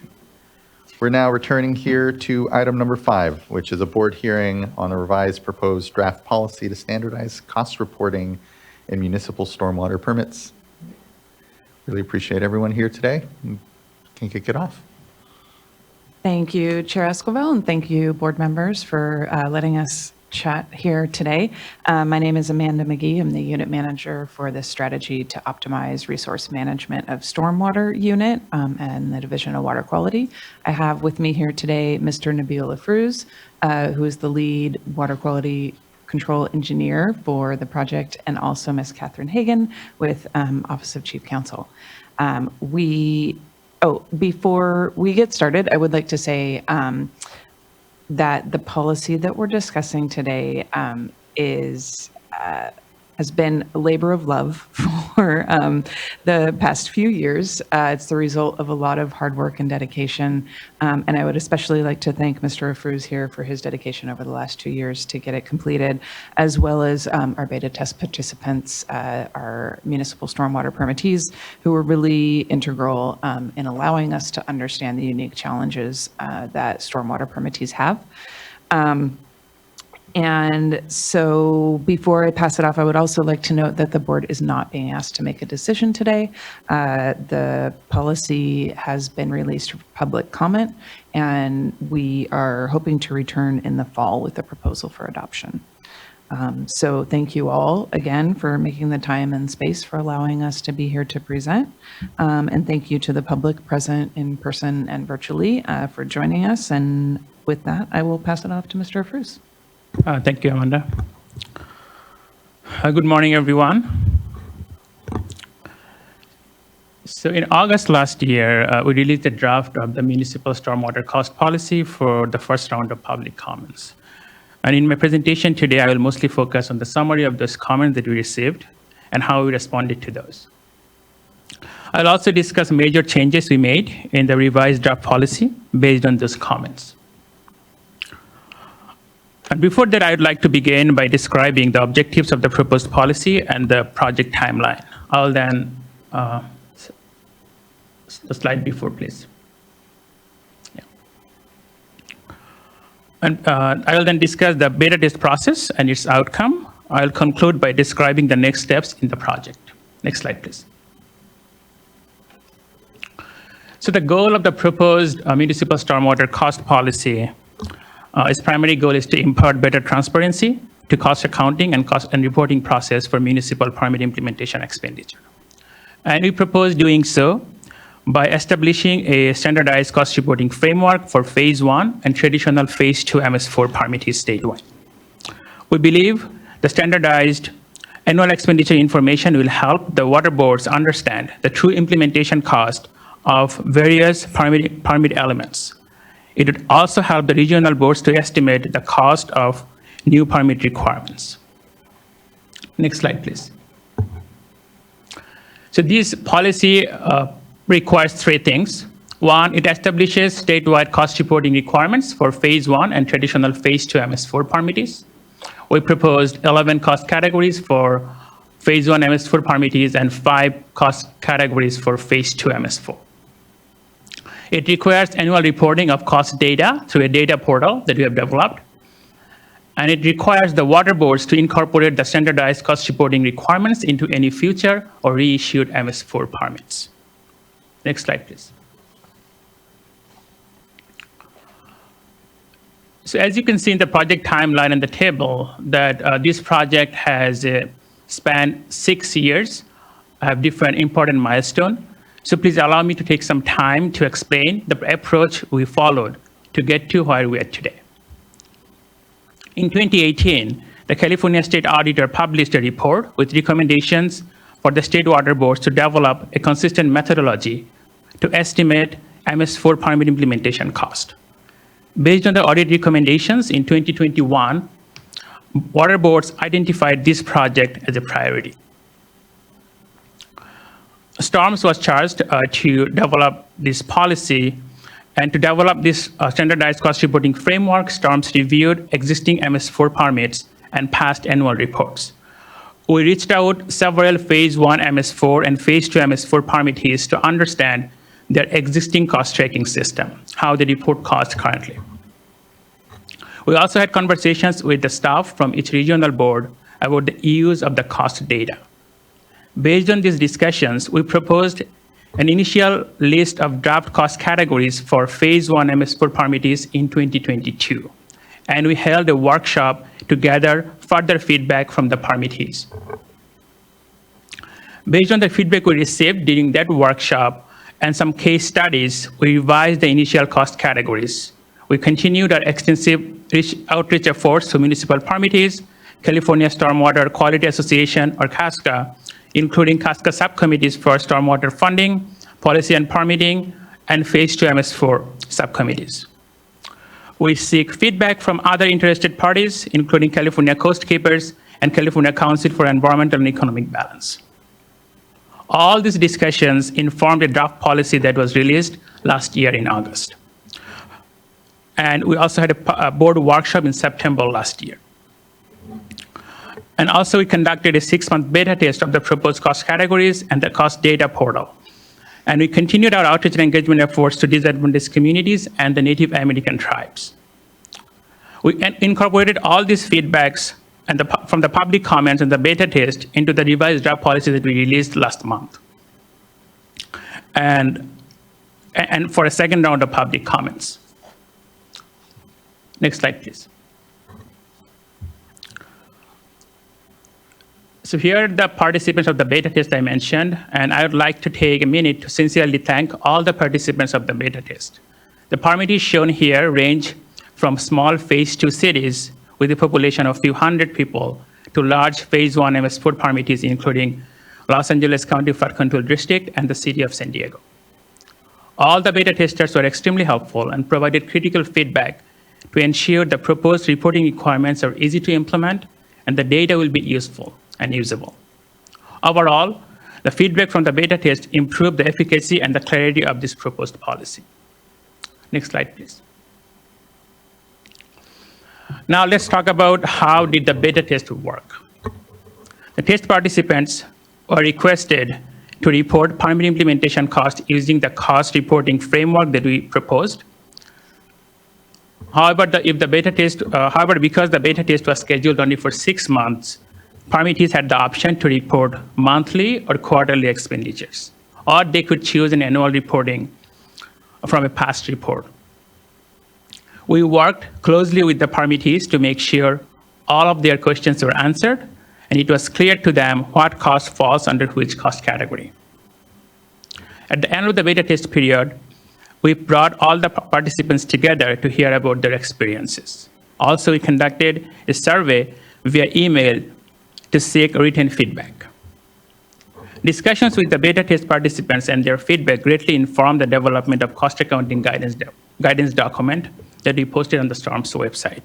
I'll talk a little more about that later in my presentation. Next slide, please. So here is a summary of the results from the beta test experience survey. As you can see on the left pie chart, that the survey indicates most of the participants agree that the cost categories that we proposed appropriately capture all costs related to permit implementations. However, permittees had concern about the cost subcategories and the cost line items, as you can see on the right pie chart. We also asked permittees about how much time it took for them to submit the cost report following the proposed cost reporting framework. Those estimates varied widely, ranging from 10 hours to several hundred person hours, with a median of 40 hours. However, based on the beta test examples, we anticipate the median time spent on reporting will continue to drop as permittees become more familiar with the reporting system and the cost categories. We also asked permittees about some other aspect of the proposed cost reporting framework, and many of the concerns raised by the beta test participants were also echoed in the public comments, including the ones formally submitted by the beta test participants as public comment letter. Next slide, please. Okay, now let's talk about the public comments that we received. As I mentioned earlier, the first draft of the proposed policy was released on August 17, 2023, for a 45-day public comment period. We received 22 comment letters. 17 were from permittees, 2 from private consultants, 1 from California Coast Keepers, 1 from California Council for Environmental and Economic Balance, and 1 from California Stormwater Quality Association, or CASCA. Many comments we received raised similar issues. Therefore, we divided all the comments into 13 different themes and provided a summary response. Most of the comments focused on the recommendations on how to adjust cost reporting framework. Only one comment opposed the policy, suggesting that all these requirements should be a guidance instead. We released the responses to all these comments as a separate document last month and posted on the STORM's webpage. Please refer to the staff response to public comment document for more details. Next slide, please. In the next few slides, I will go over a few major comments and revisions that we made to the policy in response to those comments.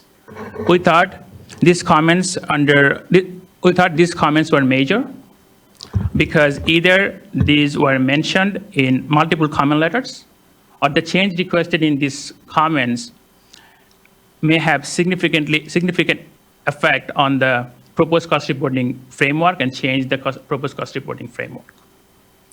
I will discuss these comments under 7 major themes, as I have shown on the slide, and we will go over our response to those comments and what changes were made or did not make in the document, the revised draft policy. Next slide, please. Theme 1. So many Phase 1 MS4 permittees requested that the policy should require only category-specific reporting. The suggestions were to get rid of the cost subcategories or make the subcategories optional. And we heard this from the beta test participants as well as from the public comments. However, we believe subcategories are an essential part of the proposed cost reporting framework because they provide data specific to different permit elements. Considering the challenges faced by the beta test participants in the revised draft policy, we did remove a few subcategories and made adjustment to other cost subcategories. Next slide, please.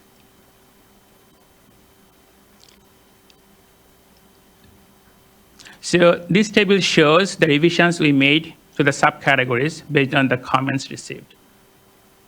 So for the category 1, it's not very clear from the slide, but from the category 1, we removed asset management and program assessment and subcategories. So the subcategory A and subcategory C were removed.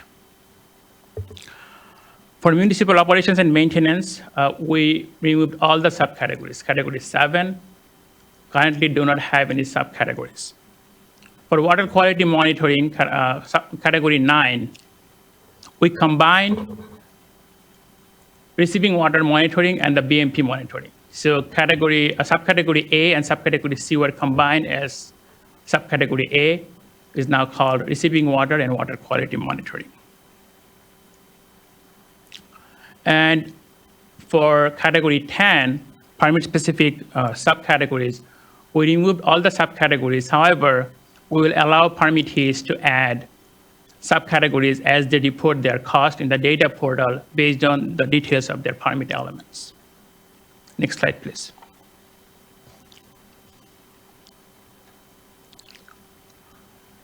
Theme 2. The proposed cost reporting framework requires permittees to break down category-specific cost into cost line items. And we heard from the permittees to make those cost line items optional. For some permittees, these line items breakdown would require additional tracking of cost under individual category. And for others, the proposed line items were different from how they currently account for specific types of cost.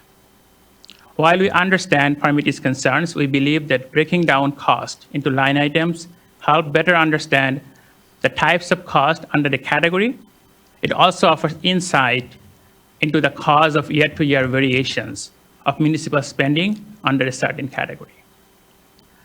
Based on the comments we received and beta test experience, we made a few changes to the proposed line items that we can show on the next slide.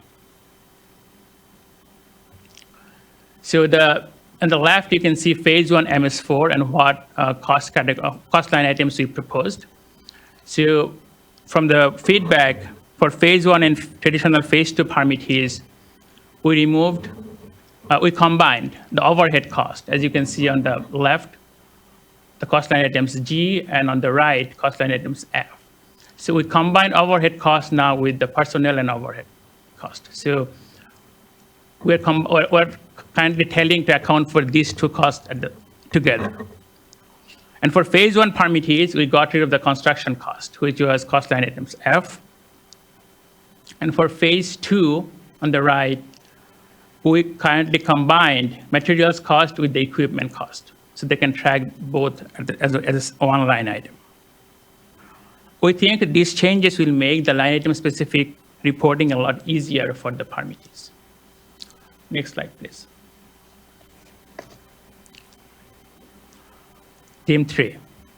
Throughout the beta testing process and during outreach and in the comment letters, we heard concerns that policy and the staff report do not have detailed enough description for the proposed cost categories and cost line items. Based on these comments, we have developed a separate cost accounting guidance document based on the current policy language. The document is available on the STORM's webpage. It is a standalone living document that we plan to update as needed. The document provides examples of typical activities for each cost category and cost line items. It also provides guidance on how to report funding sources and expenditures reimbursed through a cost recovery program. Next slide, please. Theme 4. Permittees express concerns about certifying a cost report where cost cannot be tracked precisely by hour.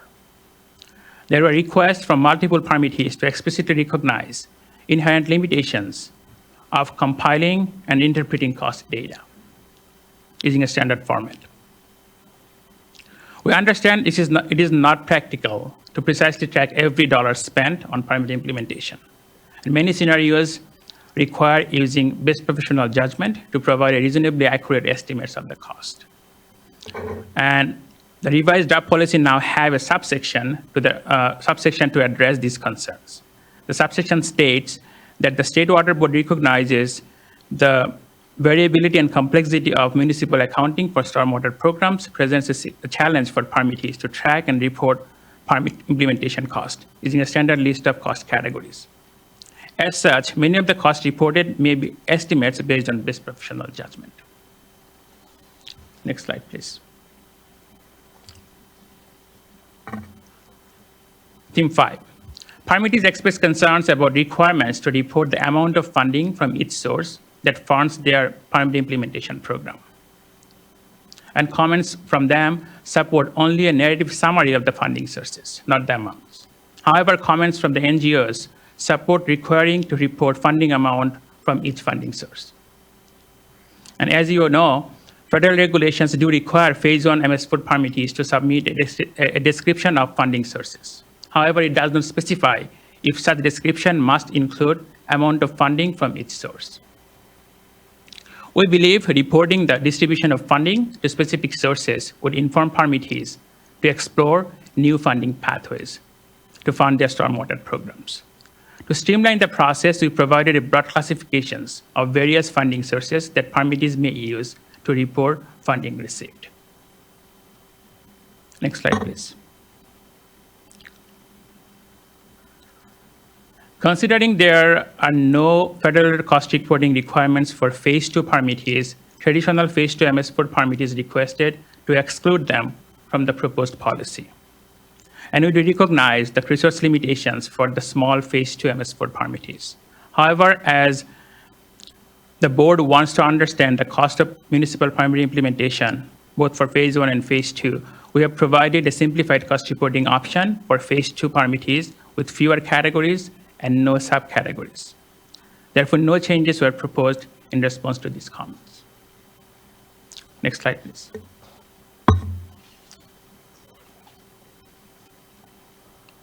Many permittees raised concerns about requirements to report some design parameters and location information for structural waste management practices.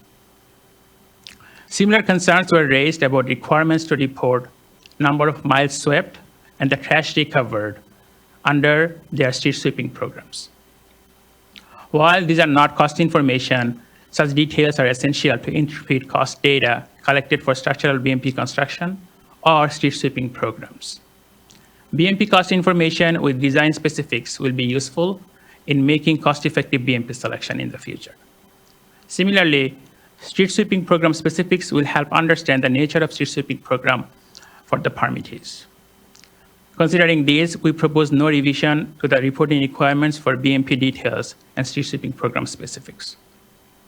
And this concludes the major comments that we wanted to discuss today. For a complete list of comments and responses, please refer to the staff response to the public comments document posted on the STORM's webpage. Next slide, please. So what's next for this project? We're currently in the middle of our second round of public comments, and based on the comment received, we may revise the proposed cost categories as needed.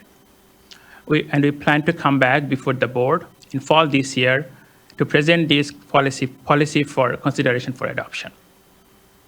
I would like to note here that an investigative order 13383 may be issued for an interim reporting period between the policy gets adopted and the water boards incorporate the cost reporting requirements in the new or reissued permit. And if everything goes as planned, the fiscal year 2025-26 potentially could be the first reporting year following the proposed cost reporting framework. Next slide, please. The due date for the public comments on the revised draft policy and the staff report is known, June 25, 2024. Comments can be submitted to the email address commentletters@waterboards.ca.gov. Please refer to the public notice posted on the STORM's webpage for information on how to submit comments. Next slide, please. And thanks for attending this hearing. And if you have any questions about the proposed policy or the released documents, please email me or my supervisor, Amanda McGee, or email address on the slide. Thank you. Thank you so much, Mr. Afrouz and Ms. McGee and Ms. Hagan and the entire team that I know has been working on this. As you said, Ms. McGee, it's been a labor of love, and I know a lot of work has been put into it, and especially really thanking all the participants here in the testing and just helping us better refine what's an important component of having some success here in really understanding the costs that it will take, are taking in order to comply with this important work and continuing to make stormwater a resource. So just thanks to everyone here. I don't have any questions myself off the bat, but looking to make sure in case any of my fellow board colleagues do. And absent seeing that, we do have several commenters, and so we can start to get to comments here. So the first commenter we have up is Karen Cohen. You can kick us off. And the mic will be cold, so I just need to turn the on button there at the base. Yeah, thank you. Go. Good morning, members of the board, Chair Esquivel. My name is Karen Cowan. I'm the Executive Director of the California Stormwater Quality Association. I am going to start with a very heartfelt thank you. So as much of a labor of love that they say they have done, they really have. So for board staff as well as the stormwater permittees, I think the process has been a good process, and I think that's always important when we're coming to make hard policy decisions. So I know there's been a lot of input from everybody, a lot of really good consideration and discussion. So I really want to start with that. And where we were last year, or was it last year? I guess it was the fall. Yeah, last year. In our first workshop, what you have now, where we are today, is incorporated a lot of that feedback, and I think a lot of the lessons learned, and I'm pretty sure other permittees will have some similar comments. Having said that, when I was thinking about what am I going to say today, I might want to wax philosophical for a tiny little bit, and also remembering you're not making a decision today. So normally, our MO is we always come with like, here's a concrete suggestion we have. I think we might still have some things to think about and questions that we're going to want to continue to talk about before I think we get to full recommendation. And that's kind of, I think, a conscious thing, because we're, again, wanting to really keep the dialogue going rather than having a recommendation today if we feel like we still want to have some more discussion about it. All right, so hopefully some relatively straightforward comments first. I think around implementation, this is probably, we can address it either in section 7 or 8 of the policy. A no earlier than date for implementation. I think right now it doesn't have a date on it. And the date we'd be looking for is, assuming that this is adopted in the fall, the permittees would start collecting data the start of their next fiscal year, which would be July 1, 2025 through June 30th, 2026, and reporting that after. So I think that's what Nabil had on the first collection of data, but I think it would be nice to put that in there, because how it's not self-implementing. So if something goes out, to implement it, so that way folks feel like, okay, we're not going to suddenly have to start collecting and reporting data immediately. The other is that there are some permittees who do have existing requirements for cost reporting. And I think there's some questions on, again, back to timing. Like, so if it's in my existing permit, I'm supposed to do A, and at some point, without a gap, I'll have to flip to B. So I think that's just an appeal for maybe some of the permittees to make sure that the regional boards are working directly with state water boards, so that that transition period is decreased in its pain to go from like a different set of permitting requirements. Let's see, the next is the guidance document. Very thankful that the guidance document was developed. It did come out just the Friday before Memorial Day, so I have not had a chance to really, in all full honesty, go through it extensively. We've had some folks look at some things. I probably have some things sort of to raise today. But because the guidance document, I think for a lot of people says, like, what does this mean? What does this mean? What I'm supposed to do? Helps them interpret what the policy is trying to get to. We're going to ask for just a 2-week extension. Hopefully that's not a deal breaker from everybody's vacation plans, but just a 2-week extension so people can have a little bit more time to look at the guidance document to then inform what the policy says.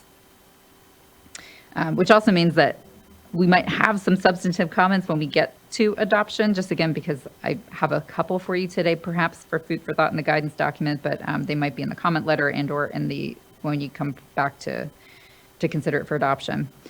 So related to the guidance document, I think one of the themes was the policy, I think rightfully acknowledges that there's some estimates that might need to be done because of municipal accounting, and we're trying to get the best estimate we possibly can.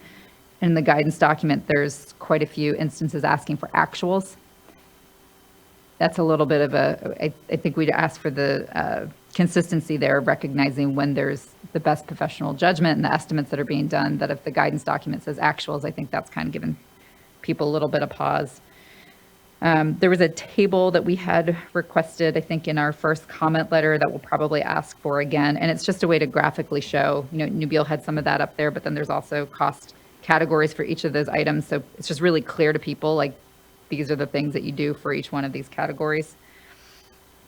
And perhaps some examples on the subcategories was one of the other recommendations that can't come through as well for the guidance document. Okay, so now I'm going to wax philosophical like I promised. So I was, again, thinking about, like, where are we? What are we trying to do with the cost policy? And I think at one level, we have what decisions have we already made? That's what's in someone's permit. And the data we know that's missing is the cost aspect of the decisions we've already made. The secondary question is, what decisions will we make in the future, right? And that's a whole secondary thing, because the cost data is one part of the data that'll help us make decisions in the future. And I think that frame helps when we're trying to think about what goes in the policy and what doesn't go in the policy, and the different perspectives folks may have about what may or may not go in the policy. And I think it's about actually what decisions will we make in the future? What information do we have to have? And there's a whole bunch of ways that I was thinking about how that really, that plays in.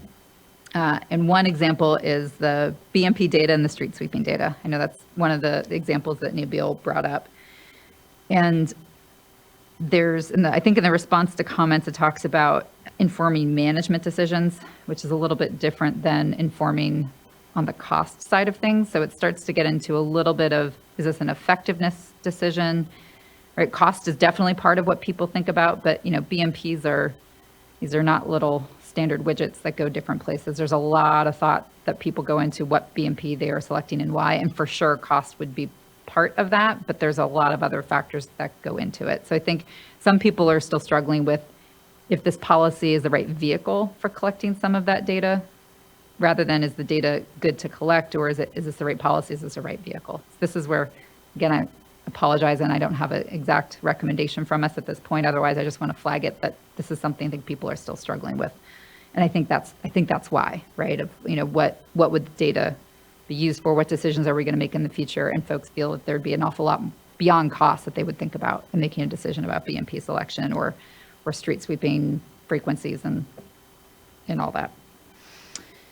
Let's see, we have some other clarities, I think, in the policy and draft guidance as well. I don't think that this is the venue where we're going to go through what all those different clarities are. We can do that offline with staff. Just wanted to flag it because that'll be part of the comment letter that goes in. All right, so that's the comments from us. Thank you. Thank you. Really appreciate those comments and agree with you that, process is product. And so just appreciate folks being just good participants along for what I know is not uncomplicated discussions and a lot of variability out there in the sector. So just thank you. Appreciate that, Ms. Cohen. Next, I'd like to call up Dagmara Saini, be followed by John Hunter, Sean Bothwell, and then our last commenter will be Lisa Moretti.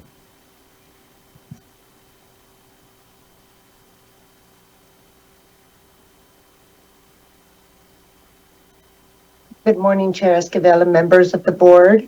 My name is Dagmara Sani, and I'm a program manager for the City of Stockton. I'm here today to provide testimony on behalf of the city and as a beta tester for the standardized cost reporting. Thank you for your time today, and I really appreciate everything you do for our environment. The City of Stockton and I welcome the opportunity to provide comments on the draft water quality control policy for standardized cost reporting in our MS4 permits, and acknowledge the modifications that staff already made in the policy from the August 23rd version to the May 24th version, as well as the recent release of the cost accounting guidance document. We agree with the comments that you just heard from Karen, and we want to also request that the comment deadline be extended to allow us time to review and provide comments on the guidance document, which was, like Karen mentioned, just released May 24th, followed by a long weekend, followed by staff hasn't had the opportunity to review that document yet, so it would be much appreciated. Today, just the more significant remaining comments and some suggestions for clarity in our own written comments. Stockton's comments and recommendations are based on a full analysis that we conducted as a beta tester last summer and last fall, which required an in-depth analysis of our accounting systems, our processes, our current functions, and modifications that will definitely be necessary in order to comply with these new requirements. Significant comment on the cost categories and the subcategories. Based on analysis, we believe that we can report on the category level with no problem. However, it should be noted that even the primary categories, this will take a lot of time to track, compile, report on an annual basis, and will definitely result in modifications of our accounting processes and systems. And then we still have serious concerns with the requirement to provide cost subcategories due to our current job coding, our accounting processes that are currently followed, and the range of departments and staff that are involved in the implementation of our stormwater program throughout the city. We are currently unable to separate that on a annual expenditures by subcategories and from the proposed draft policy, and ask that we have a couple of requests. One, if you allow the cost reporting for subcategories, we ask that you give us, let's say, a 5-year optional request. So this way, it would allow us to phase into the requirements and allow for State Water Resources Control Board staff to determine how that data will be utilized. And then we also request that you remove the sentence in the response to comments documentation, comment B1. The comment stated, based on the data testing results, reporting costs of these remaining subcategories will not require modification of the permittees account systems. I just want to point out that we do not believe that this is a statement of fact and probably should be removed from the statewide cost reporting, because we will need to make some adjustments. Additional data submittal for the treatment of controlled BMPs and for street sweeping. We want to point out that in our October 23rd comment letter, we requested that the additional non-cost reporting data that was required by the draft policy be removed. This modification was not made, and we again ask that the requirement be removed from the draft policy, specifically sections 5.1.3 and 5.3.4. They will require each municipality to submit non-cost reporting data regarding treatment control BMPs and street sweeping. And in order to provide this context for the costs, we require that the city and other municipalities we want to notify you that compiling this data for the city of Stockton and for other municipalities will be, it'll take a lot of efforts. And if the State Water Resources Control Board wants that context for various categories of costs, we request that that they start with the information that we provide in our annual reports instead of requiring new and duplicative information. With that said, Chair Esquivel and members of the board, thank you again for your time to allow me to comment and provide testimony, and once again for everything you do for the environment. Much appreciated. Thank you so much, Ms. Ayeni. I really appreciate those good comments and contributions, and for being a beta tester here amongst all this. The leadership is really appreciated, and just thanks for the good comment and feedback. Just to circle back on your and Ms. Cowan's request, when it comes to an extension of the public comment period, is that something that folks are contemplating at this point? Would it have impact ultimately on the work or the schedule? In any extension that we put onto the comment period will delay, obviously, the project itself. I just want to note that the guidance document is not, it's intended to be a living document as kind of a companion to the policy. And so that's something that will be constantly changing. It's not part of the package that we're going to be bringing here for adoption. And so it was submitted a little later than the policy and the staff report, and I understand that.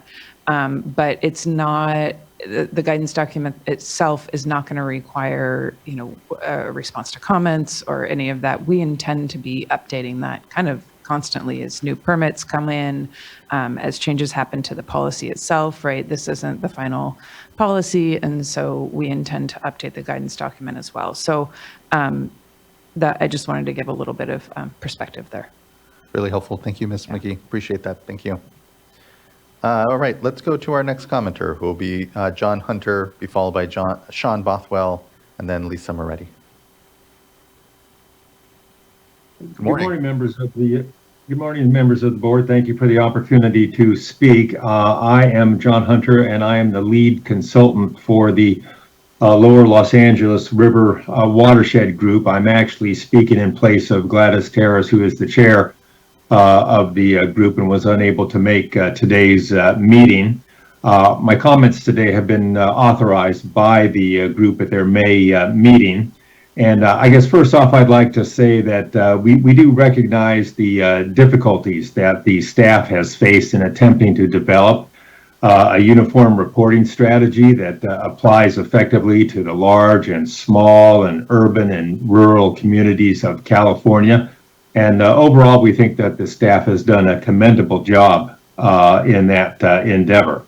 That said, I would like to make a few comments. And I guess first I'd like to say that following up on the comment that was made earlier today, that the average time it would take to prepare this report would be 40 hours. That was the median average. And let's just keep this in perspective.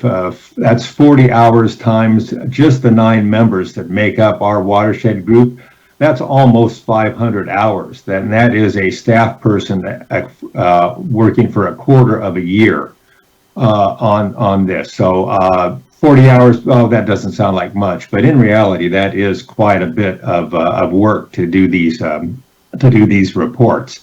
We're already reporting fiscal data to the regional board, and we really don't want to add another layer of reporting to this. So we would ask that any new reporting, additional reporting, be incorporated into the MS4 permit reporting, so that we only have to do this once a year. And specific items that I have, item 5.1.3 of the revised draft policy mentions that permittees need to track and report construction cost of BMPs. And it's not clear to me if that includes private development. We have a lot of private structural BMPs that are going in. And we really, as municipal agencies, don't have any idea what the cost is of those to private entities. So that really is going to be difficult to develop. Public costs, not a problem. We've got that, but for private, it's going to be tough.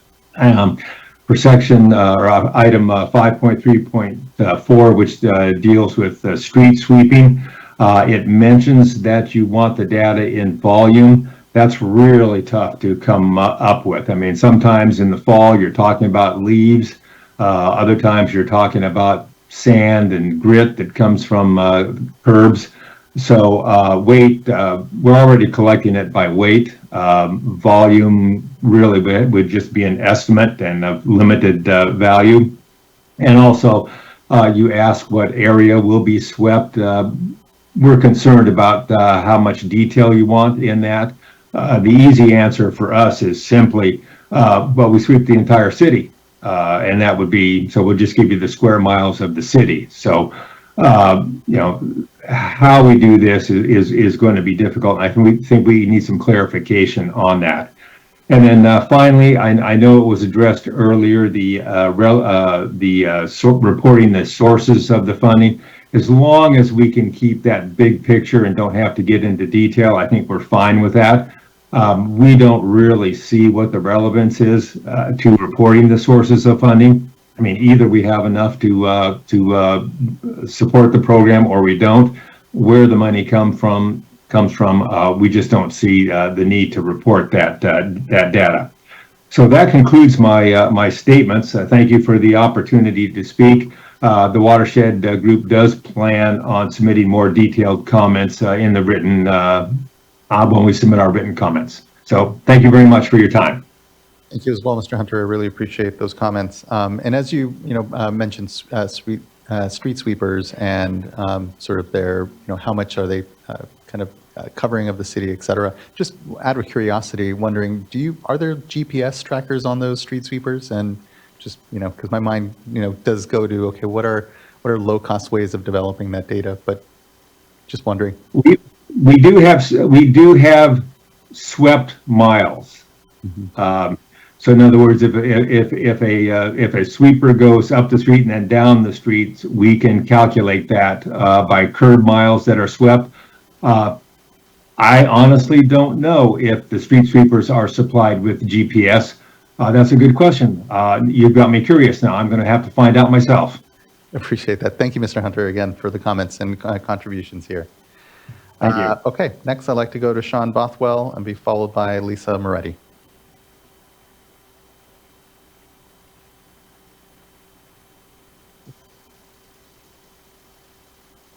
Good morning, Chair Esquivel and board members. My name is Sean Bothwell. I'm the Executive Director for California Coastkeeper Alliance. I'm also here on behalf of Los Angeles Waterkeeper today. I'll start by saying that we continue to be generally supportive of this project, and we commend your staff for striking a good balance between getting the necessary data to make informed future permit decisions, while also balancing not requiring onerous reporting requirements for the permittees. I do want to say at the outset that this policy needs to require line item and individual BMP costs. Otherwise, this policy is not going to provide the data necessary to improve permits in the future, which I know the methodology is an important part, but for us, improving permits, focusing more on water quality is a really big kind of second step that we want to see, and we need the data in order to make those informed decisions. That said, I want to flag 3 concerns we have today. And we will provide specific policy language recommendations in our written comments. First, I want to start with section 4.4, which last time we met was something we flagged as something very important to us, but also something we agreed with the language because we felt like staff struck a really good balance between what NGOs wanted and what the permittees wanted. Previously, section 4.4 stated that 1, the lack of resources spent on compliance will not be used as a surrogate for non-compliance, something the permittees wanted to shield themselves.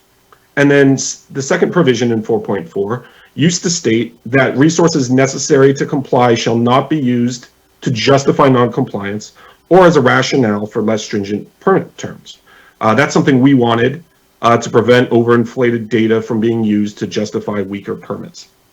The latter provision, the one CCKA needs to be comfortable with this policy overall, has been removed, while the provision preventing the public from using this data to argue why non-compliance is occurring remains intact. So something that started as a balanced statement has now been tipped in the favor of permittees, and we strongly urge the State Water Board to retain the original balanced language.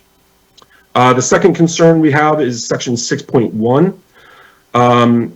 Last time we met, CCK and LA Waterkeeper were concerned that permittees would inflate their cost of compliance by adding costs that are unnecessary for permit implementation. Lobbying is a good example of our concern. We seem to notice that permittees and their consultants have a ton of time and resources available to lobby the water boards and the legislature for less stringent permit terms, yet they claim lack of funding to actually build BMPs and improve water quality. We requested that permittees not be allowed to report costs that aren't directly associated with permit implementation. The revised policy now allows for unnecessary costs to be reported, stuff like lobbying.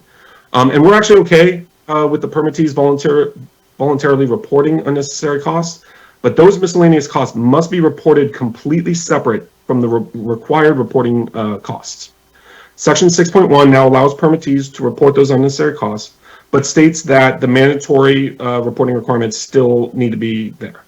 But 6.1 does not explicitly state that those unnecessary costs need to be reported completely separate from the costs associated with direct permit implementation. And so blending those two costs shall not be allowed. And that's what we request, an explicit statement that blending those two things, unnecessary permit costs and mandatory reporting costs, need to be reported separately. Lastly, we strongly support section 8.4, which states that reporting data will be made publicly available, something we've been told is the intent of this policy from the very beginning. But given previous debates over stormwater permit costs, construction general permit comes to mind, we know that permittees tend to over-exaggerate costs or will include costs that are not appropriate because they're not directly related to permit implementation. With the revised policy, permittees are now allowed to estimate their costs using best professional judgment. That's fine. This is a good example of your staff making the policy less burdensome on permittees. But if best professional judgment is going to be allowed, then their justification for those costs need to be made publicly available. Currently, the revised policy only allows the state and regional boards to request the documentation justifying best professional judgment estimates. The board should ensure that the public has equal access to those cost justifications to provide accountability and prevent overestimating. This is particularly important if the board is going to allow permittees to use their self-reported, self-estimated compliance costs to argue for less stringent permit terms, as was my concern when discussing 4.4 earlier. If reporting the justification is too burdensome, fine. Then the policy should at least allow the public to request those documents, just like the water boards can do. To conclude, overall, we again generally feel that staff has struck a healthy balance here, but section 4.4 needs to be addressed, and there needs to be a few more small tweaks to be made in order to provide accountability when reporting compliance costs. We really look forward to this data being reported and used to help improve future stormwater permitting so that permittees can focus on improving water quality rather than unnecessary paper pushing. Thank you very much. Thank you as well, Mr. Bothwell. Appreciate those good contributions here, continued contributions to this discussion and work, and just really appreciate it. Thank you. Next and last commenter here, I'd like to call up Lisa Moretti.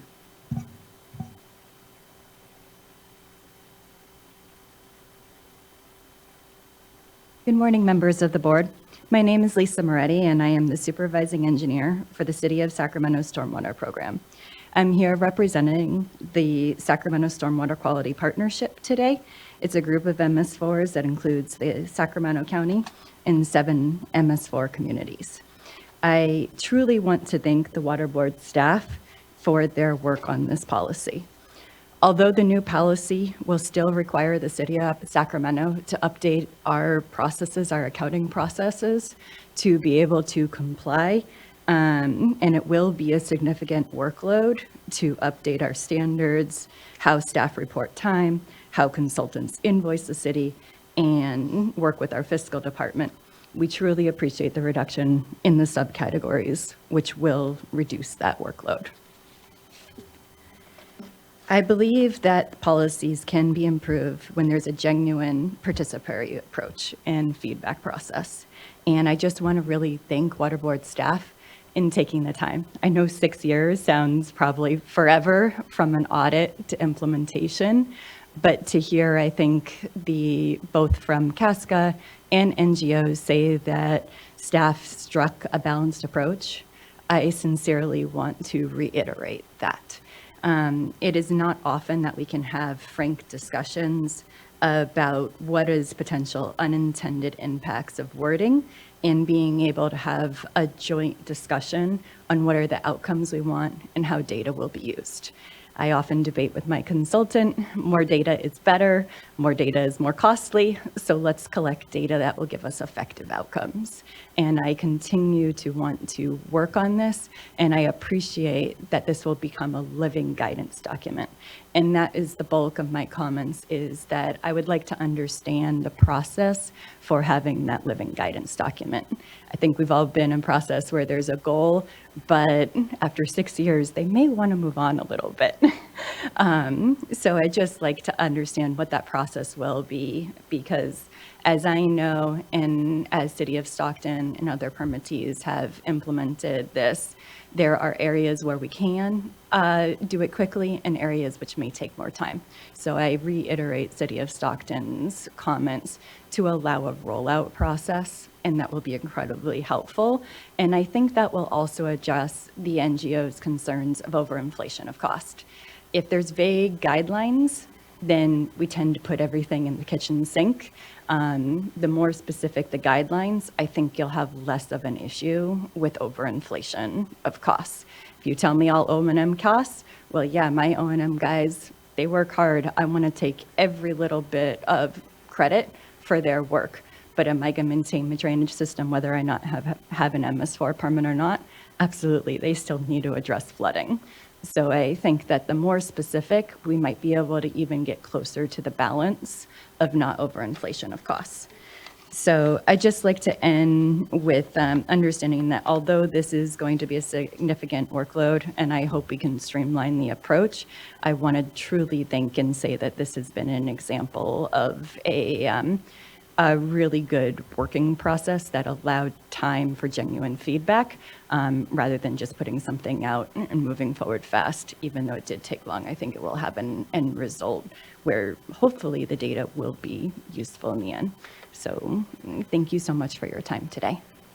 Thank you for yours. Really appreciate those comments and acknowledgement, and agree that, again, process is product, and it may take time, but looking into the out years, it'll ultimately save time as well and make something more actual effective. So I appreciate the eye on effectiveness, and again, just the acknowledgement of the work that can be done when you have the space to listen and to be reflective and to all collectively come to as best of a space as we can on this work. So just thank you for that incredibly.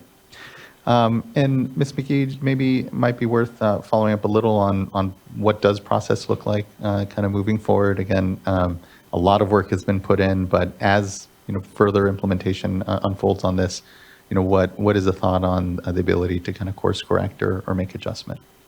Yeah, that's a great question. So I appreciate the comment about having a kind of a process for that guidance document and how that's going to be updated.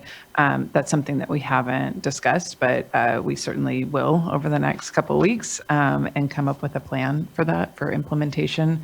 And then as far as, I guess, the long-term implementation, we haven't yet, we don't know where this program is going to live, to be perfectly honest. So that's something that we're working on internally, and we will have a plan for that, but who we're going to hand it off to is still kind of up in the air, I think.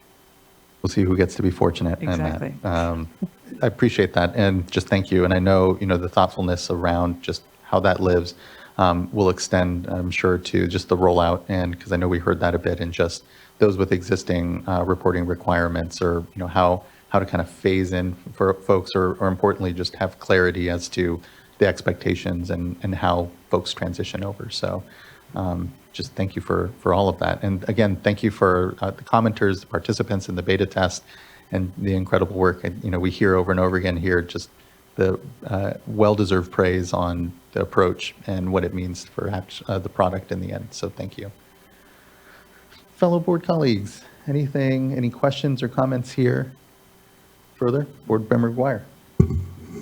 Yes, thank you for your ongoing work on this. I'm interested to see it across the finish line and start to see some of the results. I think it's important to have better consistency statewide in terms of reporting on stormwater program implementation, but it's tricky, right? It's difficult because we have so many different permittees around the state of different sizes and shapes, and institutional administrative frameworks and funding sources and permits, right? They're not uniform. It's not a monolith, and so I just want to emphasize ongoing concerns I have, as the intent here is to use it to help inform management decisions. It's also going to be we have to be very cautious about comparing it amongst permittee to permittee, because it is in some respects apples and oranges. I think about for example, the trash provisions. We've talked a lot about street sweeping here. And so the trash provisions haven't been fully implemented statewide. We have a number of regional boards that have yet to incorporate those requirements into their permits. It's not currently in the phase 2 MS4 permit. And yet we're asking questions about cost of compliance, about an activity that's closely related to trash mitigation. And I don't know the details about what's in the permits now and what's not, but to me, that's just an example to say that it's going to be tricky to understand exactly what we're seeing. And I appreciate the questions that get into a little bit more specifics, like the structural BMPs. You're asking for some details, but again, we just need to be very mindful of how this information is going to be used in the longer run. So just a flag, and I'll probably mention that again as we get closer to adoption. But the area that I also flagged that I'm interested, if you have any feedback about that transition period. So for those, and if you don't have it today, that's fine to follow up. But for those MS4 permittees that already report on costs, have you envisioned, or does the policy cover that scenario and how that transition process would work? Or would they report twice? We certainly don't want them to report twice. And so our intention is to, when we develop the investigative order, to as that kind of stopgap measure, as we discussed, before it's rolled into the permits themselves, we will be working with the regional boards very closely to make sure that they're not either requiring another form of reporting when it comes to cost, and if we can somehow work with them to have just one reporting requirement for each permittee, because we don't need two sets of data. That's Agreed, and appreciate that. Thank you. Can I talk to your first point though too? And I think I just lost my train of thought. But, it goes to the permits being very different, right? And understanding the cost data as it's coming in. And I just want to also emphasize that we understand that. We're not going to take all this data in and just make decisions based on numbers. And so, it's going to take a lot of understanding of what those different permits actually require. And, like you said, the phase 2 permit is very different than these phase 1 permits, and there's different requirements in each of them. And so while we can hopefully get a statewide kind of view of what different permit elements cost, we will have to think about, what goes into each of those for each specific region, any specific permit. And so that's something that on our end, we definitely intend to do. So Yeah, I appreciate that. And I have no problem with street sweeping generally, but since it was brought up a number of times, just some of the comments we heard today, right, at saying, well, should it be reported by weight, or should it be reported by volume, or should it be tracked and reported by square miles or miles of streets swept, or I don't know the answers to that, and nor do I know how the regional boards have looked at it, nor your state board level programs.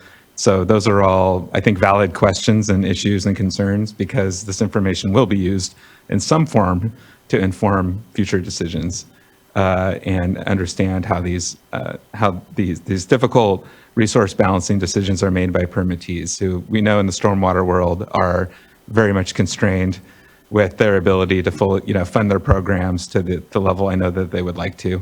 That this is an ongoing challenge. It's not going to change overnight. So anyway, but thank you for continuing to think through this. Thank you, board member. Agree and appreciate all those points. Vice Chair. Well, just big picture, thank you for the discussion and all of the commenters and the dialogue here. I'm just, this has taken a long time, but I think these are all really good questions, because we need to get better at this. This just isn't our area of expertise. And those that are collecting the information, I understand completely the resistance to sharing, but this is going to help them in the long run, because I think that it's going to enable us to make better decisions that are more better informed. And the process isn't just to get those apples and oranges closer to apples, but to tease out when it really is an orange versus an apple. And then we can evaluate that, as we make our decisions, where, we have additional information on cost, but it's not perfect. And here's where there are gaps. And as far as where it's going to live long term, I hope that this is something that can live throughout our regulatory programs.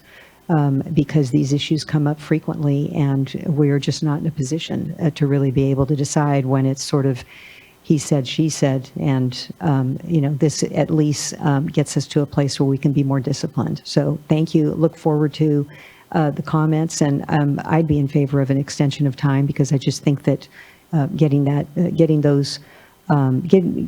the opportunity to all the stakeholders to read through the guidance document that was released and be able to provide more meaningful comment would be helpful.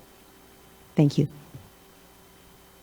Can I Vice just Chair. make a comment on that? Ms. Williams, please. I agree. I think to the degree that the guidance document will inform the comments on the policy, that it's important to include those. We'll get better feedback, be able to respond and have more information for the board when we come back to you with the response to comments.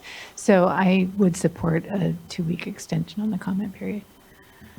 Great, appreciate that, and I agree and am supportive as well. And to your point, Vice Chair, this discussion is a bit of a model. The amount of time taken, less part of the model that we have, and I agree that I think it can help to even inform other programs in the way that we pursue this. It is hard when we're having policy debates here at the dais to have just such conflicting versions of reality, basically.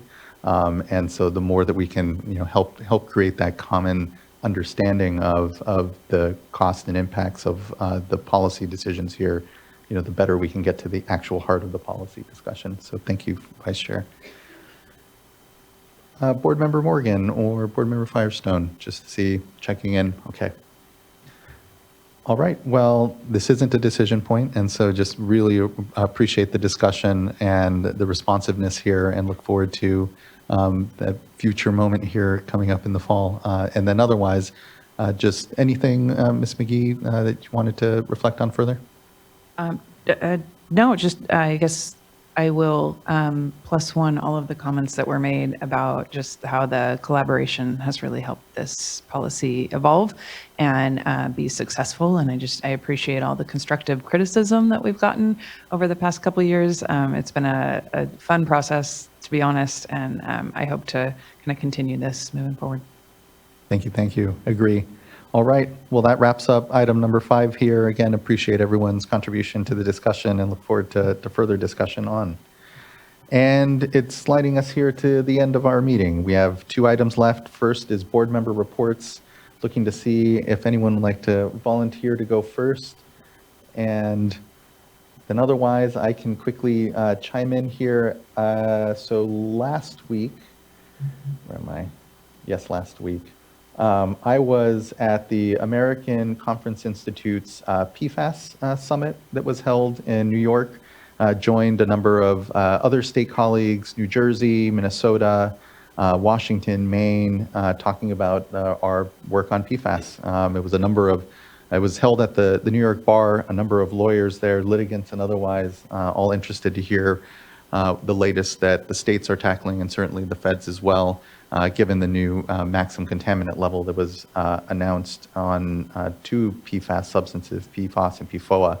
So it was just a great opportunity to be able to share what we're doing here in the state, but importantly learn as well and listen to our other state colleagues, many from back east, as we know, where manufacturing of PFAS occurred, and so their challenge is an order of magnitude sometimes more challenging than ours, but we're still all here in the same boat, being recipients of so much of those chemicals here. So was, again, a good opportunity, fortunate to be able to head out there and engage. The other thing I was going to flag is just yesterday, actually, I spoke at the BizFed advocacy conference that was held here in Sacramento, bringing together BizFed Los Angeles and BizFed Central Valley. It was good to participate in a small roundtable of business leaders talking about the work that the board is doing and fielding questions. Sometimes I want to go say misinformation, but certainly some hot takes that always are better with a little more dialogue and engagement around where we are with things like the water supply strategy or work before the board. So it was a great opportunity to engage and appreciated it. And that wraps up my board member reports for now.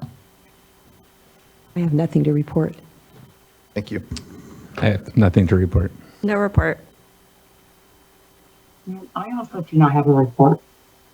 All right. Well, thank you. That makes board member reports very quick today and brings us to item number 7, our executive director's report.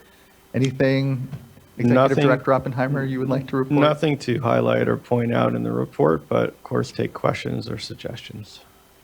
Looking to see if any board members have any thoughts or feedback on the board executive director's report. Seeing none, that wraps up item number 7. And since we don't have closed session today, it actually brings us to the end of our meeting completely here. This meeting is now adjourned. Our next meeting will take place June 18th. I appreciate everyone's time this morning. Board meeting ending before noon. We'll take it. So thank you, everyone. Have a great afternoon. We'll see you here all in 2 weeks. Thank you.